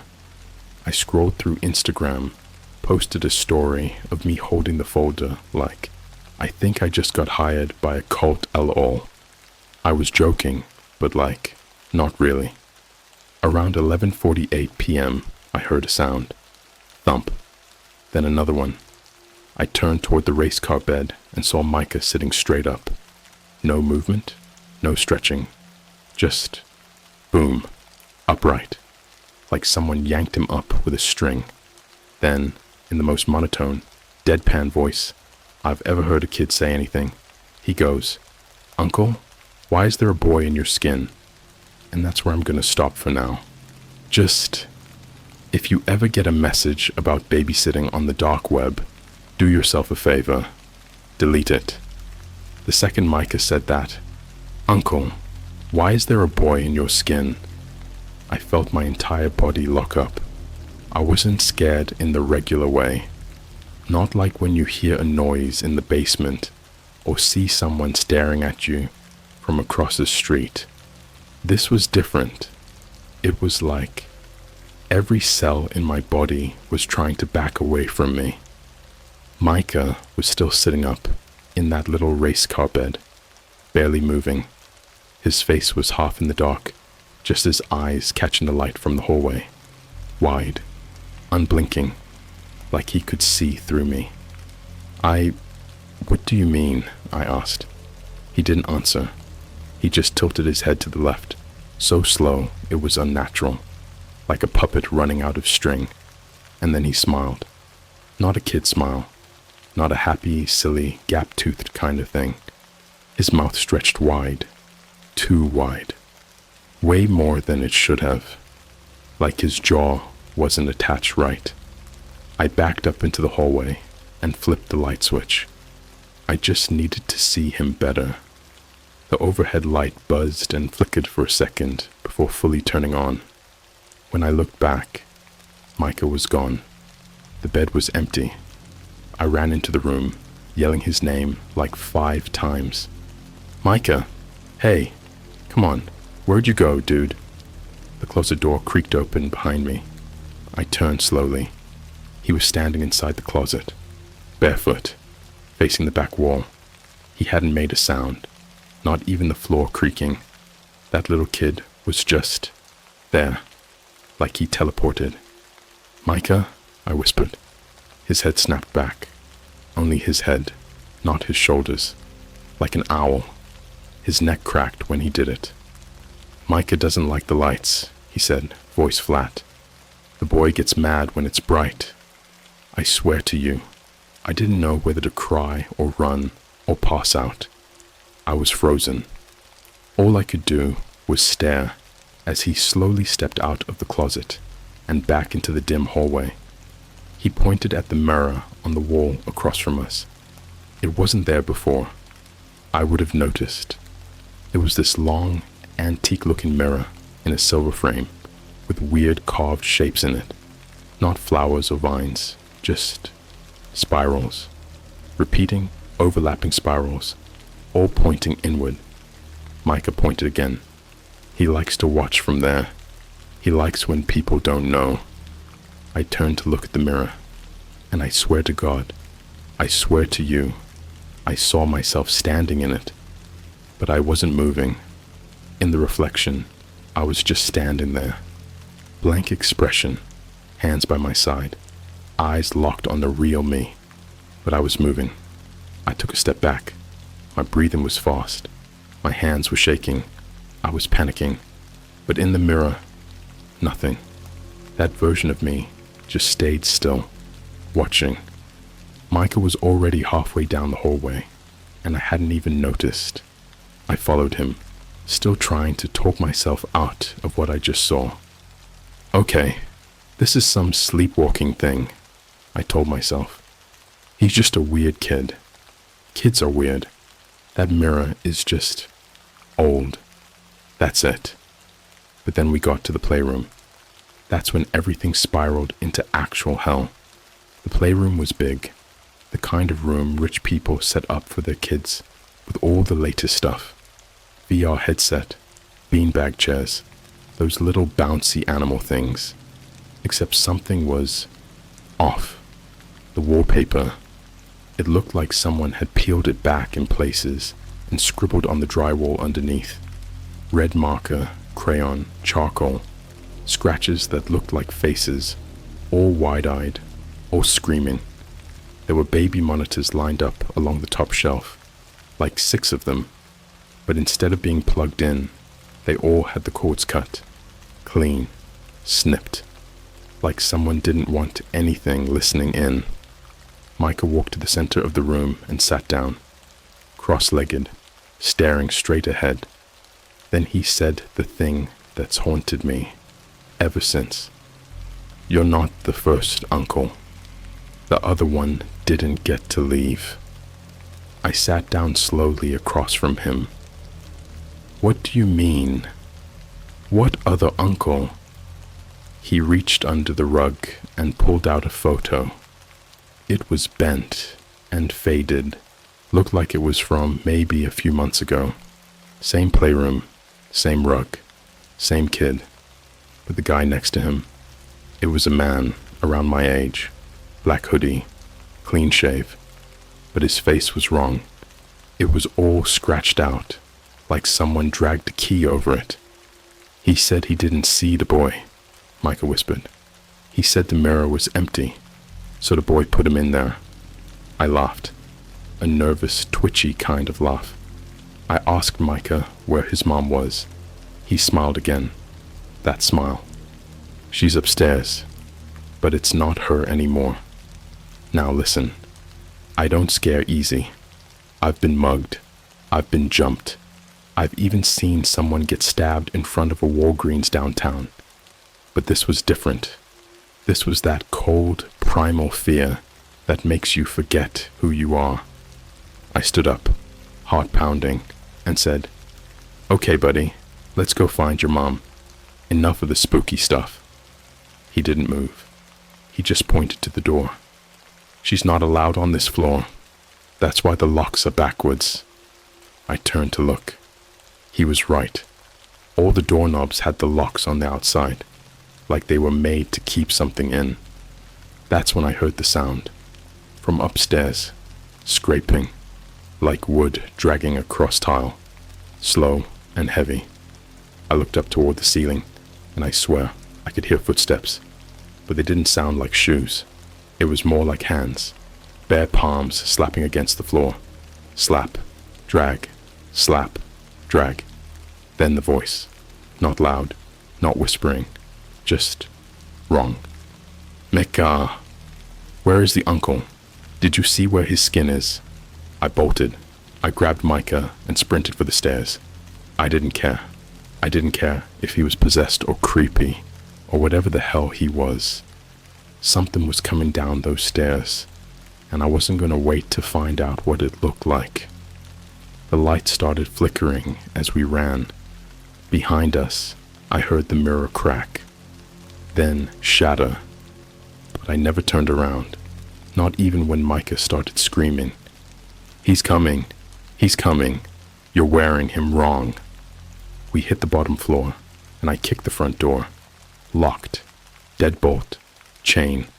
One of those hotel sliding bars. But I didn't see any of them when I came in. I grabbed the nearest chair and slammed it into the glass panels. Nothing. Not a scratch. The windows weren't glass. They were mirrors. I turned around. Micah was gone again. In his place was something else. A kid-sized figure, covered in peeling skin, like old wallpaper. No eyes, just deep black holes where they should have been. It tilted its head, and then it spoke, in my voice. "Why did you take my job?" It stepped closer.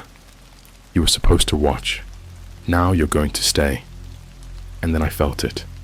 Not outside, not around me. Inside.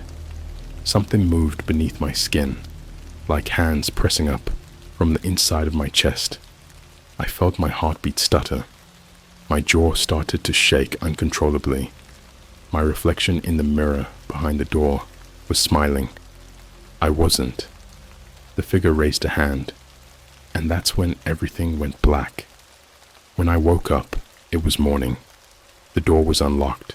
No blood, no broken mirrors, no kid, no creepy lady. Nothing. Just me. Alone.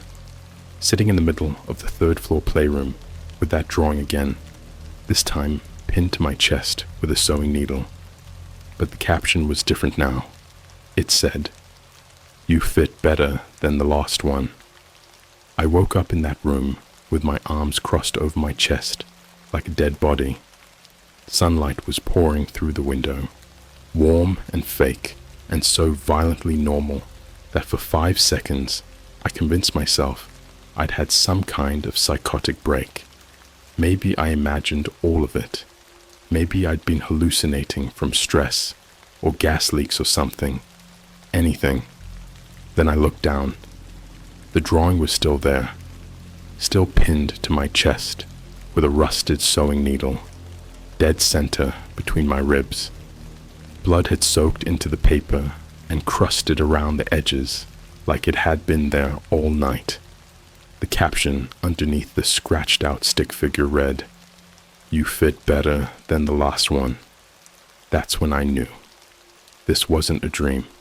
This wasn't sleep paralysis or some Reddit-style breakdown. Something had entered my life and stitched itself into the corners where no one could see.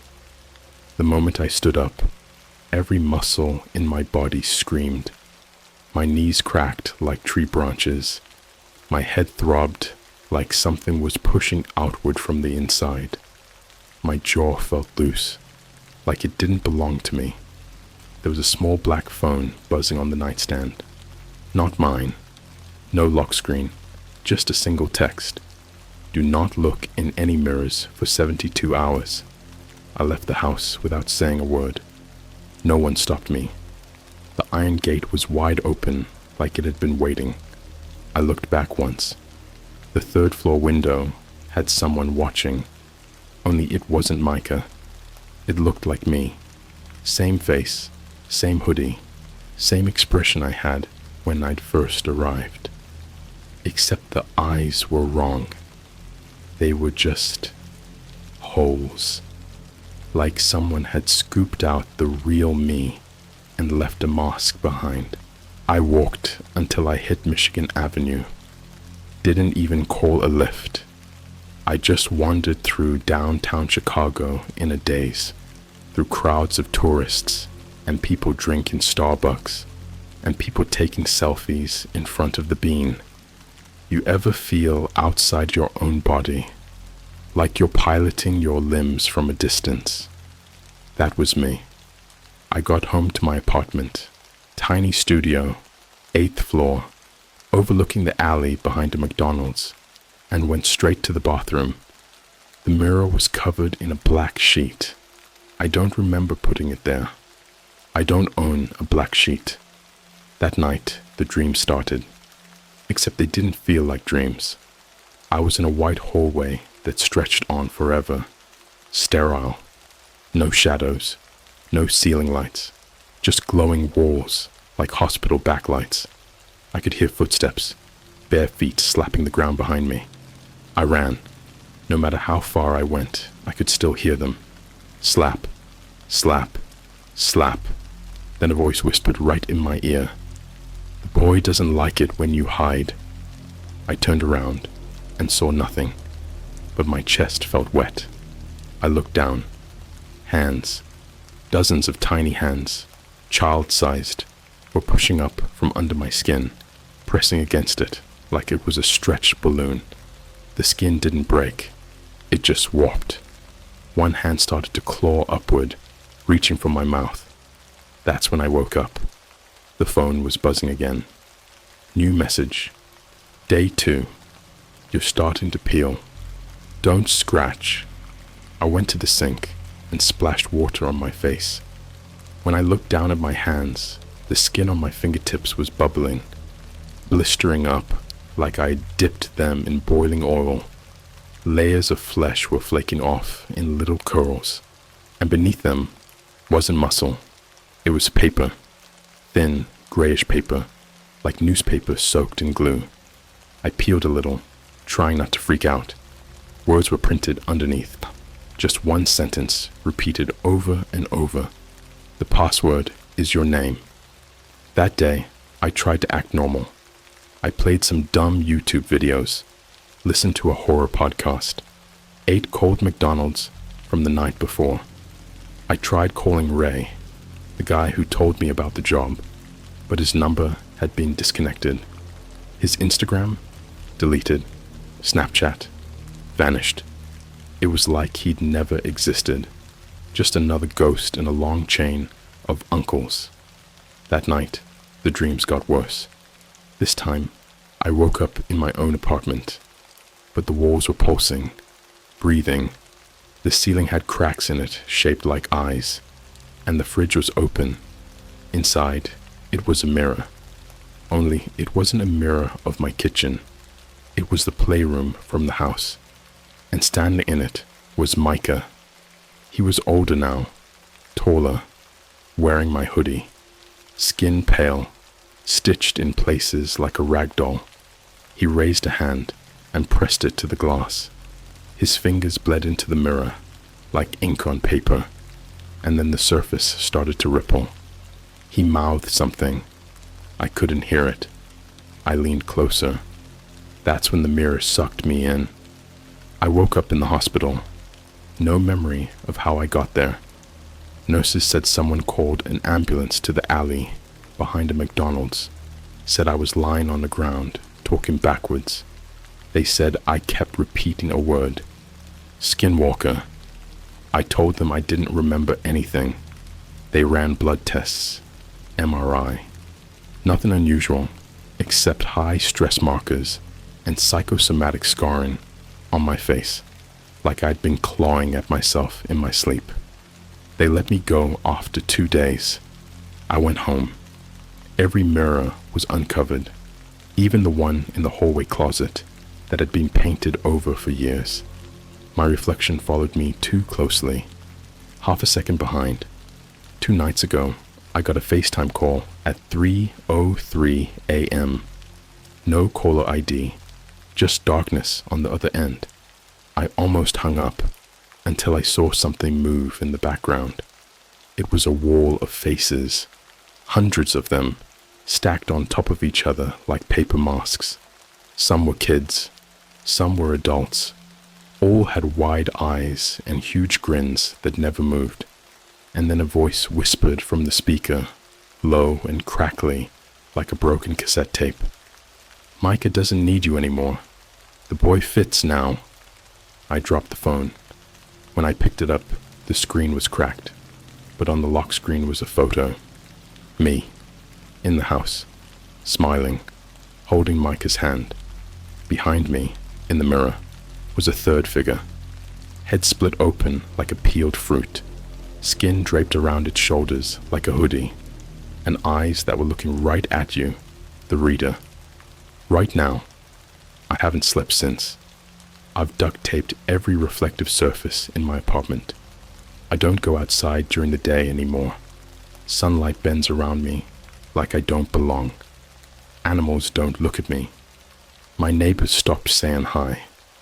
And worst of all, my reflection is closer now. When I brush my teeth, he's not following me anymore.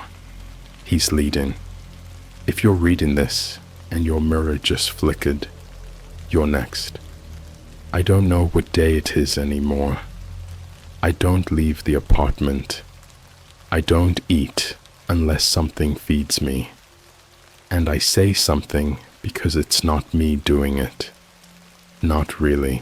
Sometimes I come to with red sauce dripping down my shirt and crusted meat under my fingernails, but I never cooked anything. There's never dirty dishes. There's no food in my fridge, but I'm never hungry. There's this taste in my mouth, like blood and chalk and mold from a wet basement. It stays no matter how hard I scrub my tongue. I've burned through 3 toothbrushes this week. My gums are bleeding. There's something growing under my tongue that clicks when I yawn. I haven't opened the curtains since the hospital. The light bends now. It ripples through the air like heat off pavement, and when it hits the floor, it turns cold, even though it looks warm. I left a spoon on the windowsill. It froze solid in 3 minutes. That's when I knew it was spreading. The walls are thinner now. I can hear things inside them. They talk, whisper, giggle, tap. They scrape sometimes, and I think they're using fingernails. The building manager came by to check on my water heater, and when he knocked, I heard the sound of him speaking. Behind me, inside the wall, he said, "We like your skin. It fits better than most." I haven't seen him since.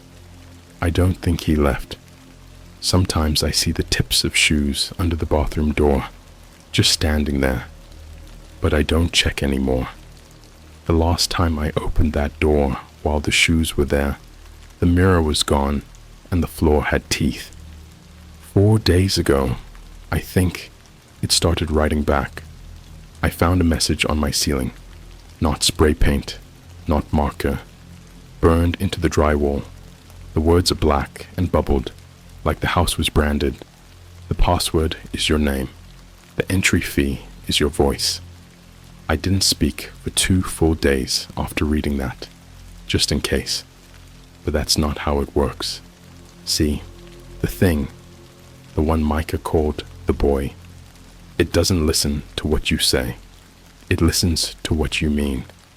It listens to your breath, your memories, the little things you almost say when you're about to fall asleep.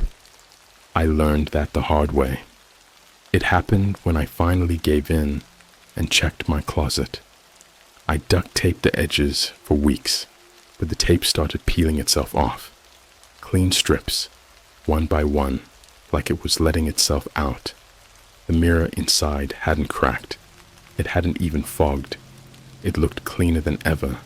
So clean, it looked like a window. I stepped close.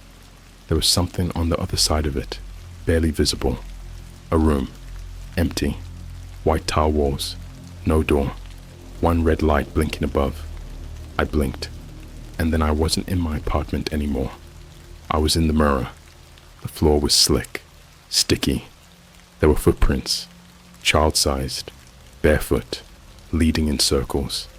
The walls pulse like lungs, and every time the red light blinked, they contracted, squeezing inward, breathing around me. There was a mirror across the room, just like the one in the house on Lakeshore Drive, and when I looked into it, I saw Micah, but this time he was crying. His eyes were leaking something thick and black, like tar. His hands were shaking. His mouth kept moving like he was trying to scream, but his lips weren't connected anymore, stitched shut with red thread. And standing behind him was me, or something wearing me. It had no mouth, just an open strip of torn skin across the face, stretched into a smile like peeled fruit. It waved at me. Micah mouthed something behind the thread.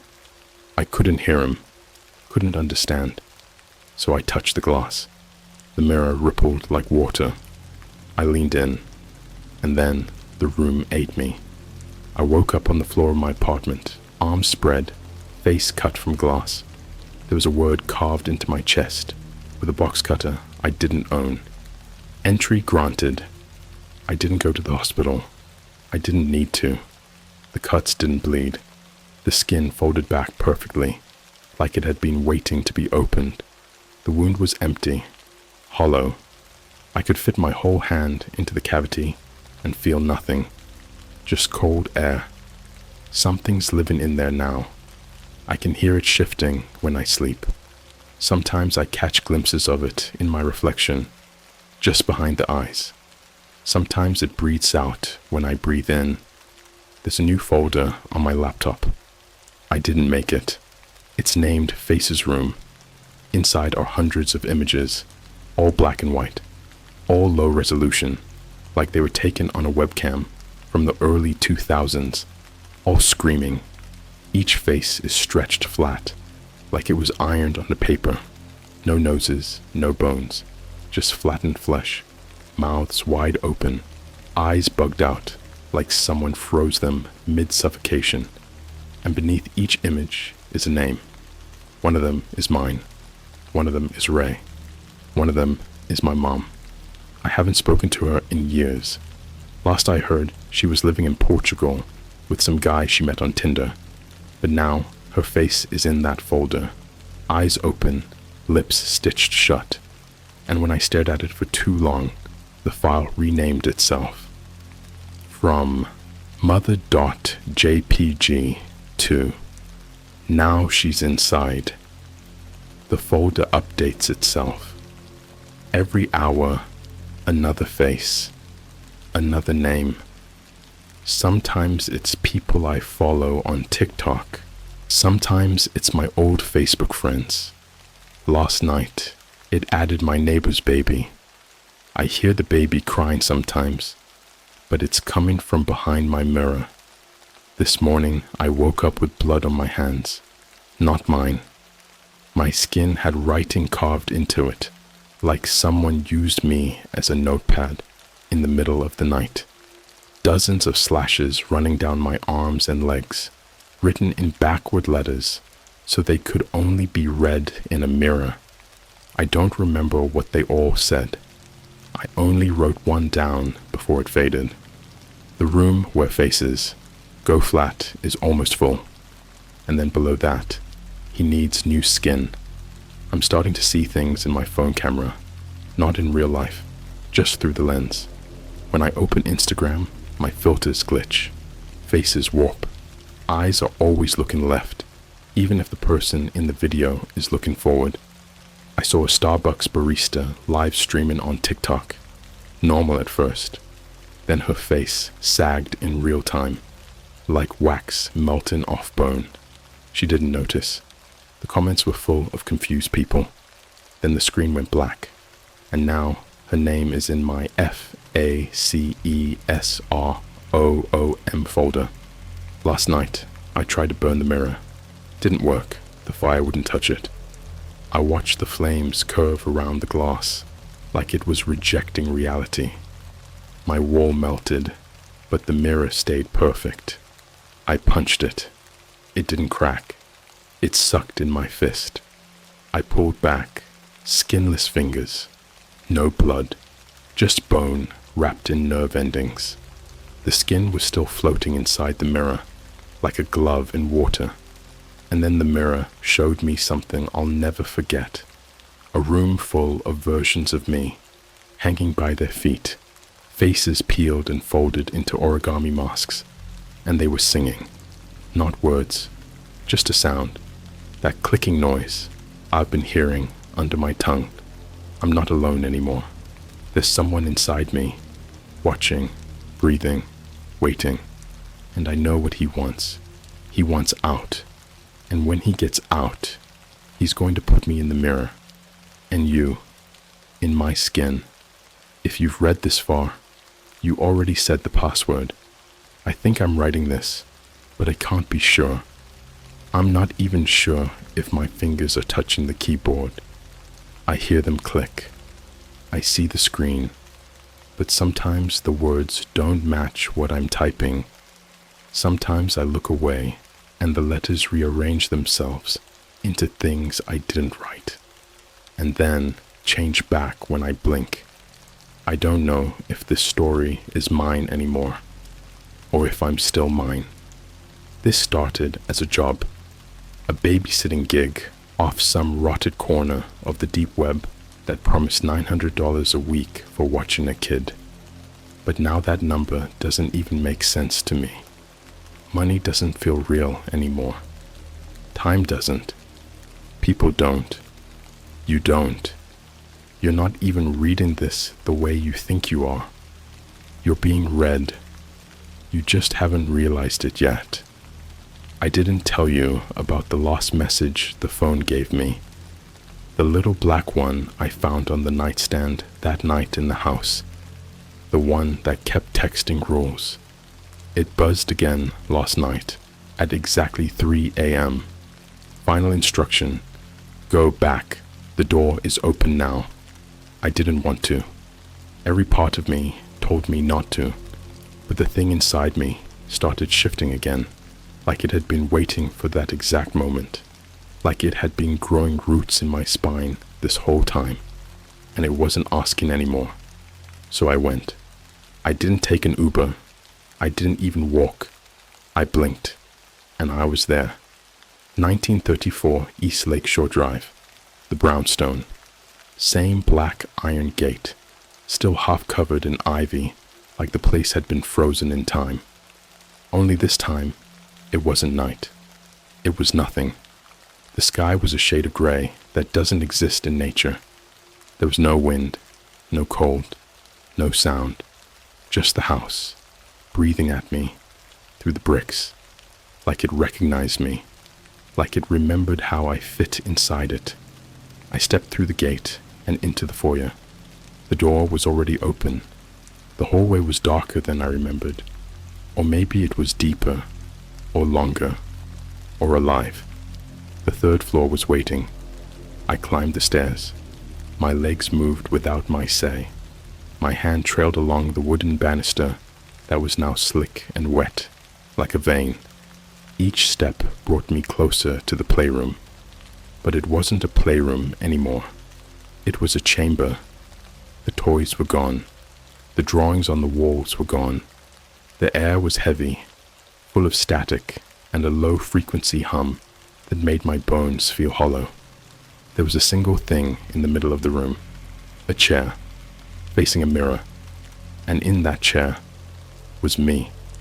The version of me in the chair was smiling, eyes wide, skin tight and glossy, like plastic stretched too far. His arms were duct-taped to the armrests. His mouth was sewn shut, but he was laughing.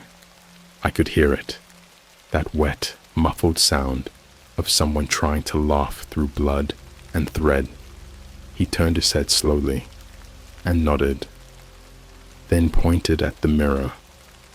I didn't want to look, but I did.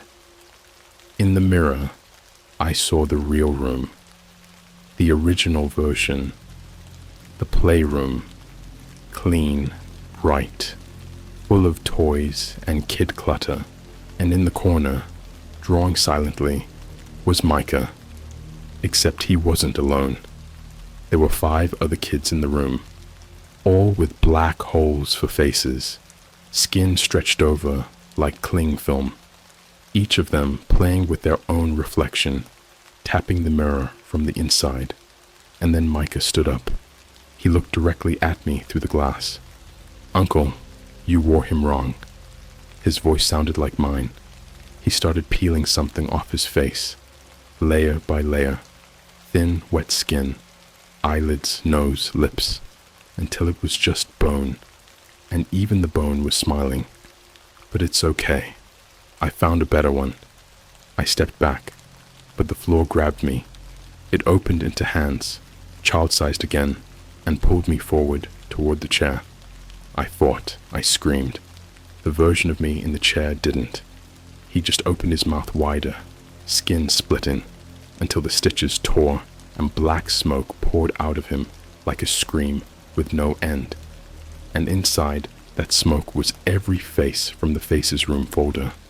Ray, my mother, the Starbucks barista, the baby, even my own face, repeated over and over, all with different expressions, all sliding across each other like they were melting in reverse.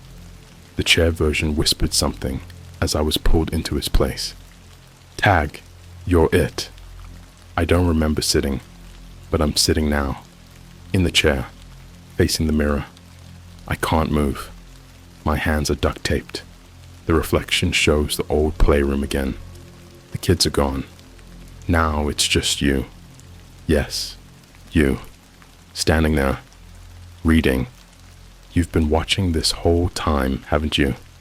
Look closer. Do you see it now? Your reflection just blinked out of sync. There's something in your skin, too. It's listening. It knows the password. You read it back in part 2, remember? You fit better than the last one. Micah is still here. He walks around the mirror now, humming a song that sounds like bones rattling in a dryer. He doesn't talk anymore. He just points at the faces on the walls. They're flat, pressed like flowers, preserved in plastic, frozen mid-scream, and there's one blank spot left, one space empty, shaped exactly like you. The mirror is open. All you have to do is look. Just look too long. Just listen too hard. Just ask one time, who is the boy in my skin? And he'll answer, but not for you.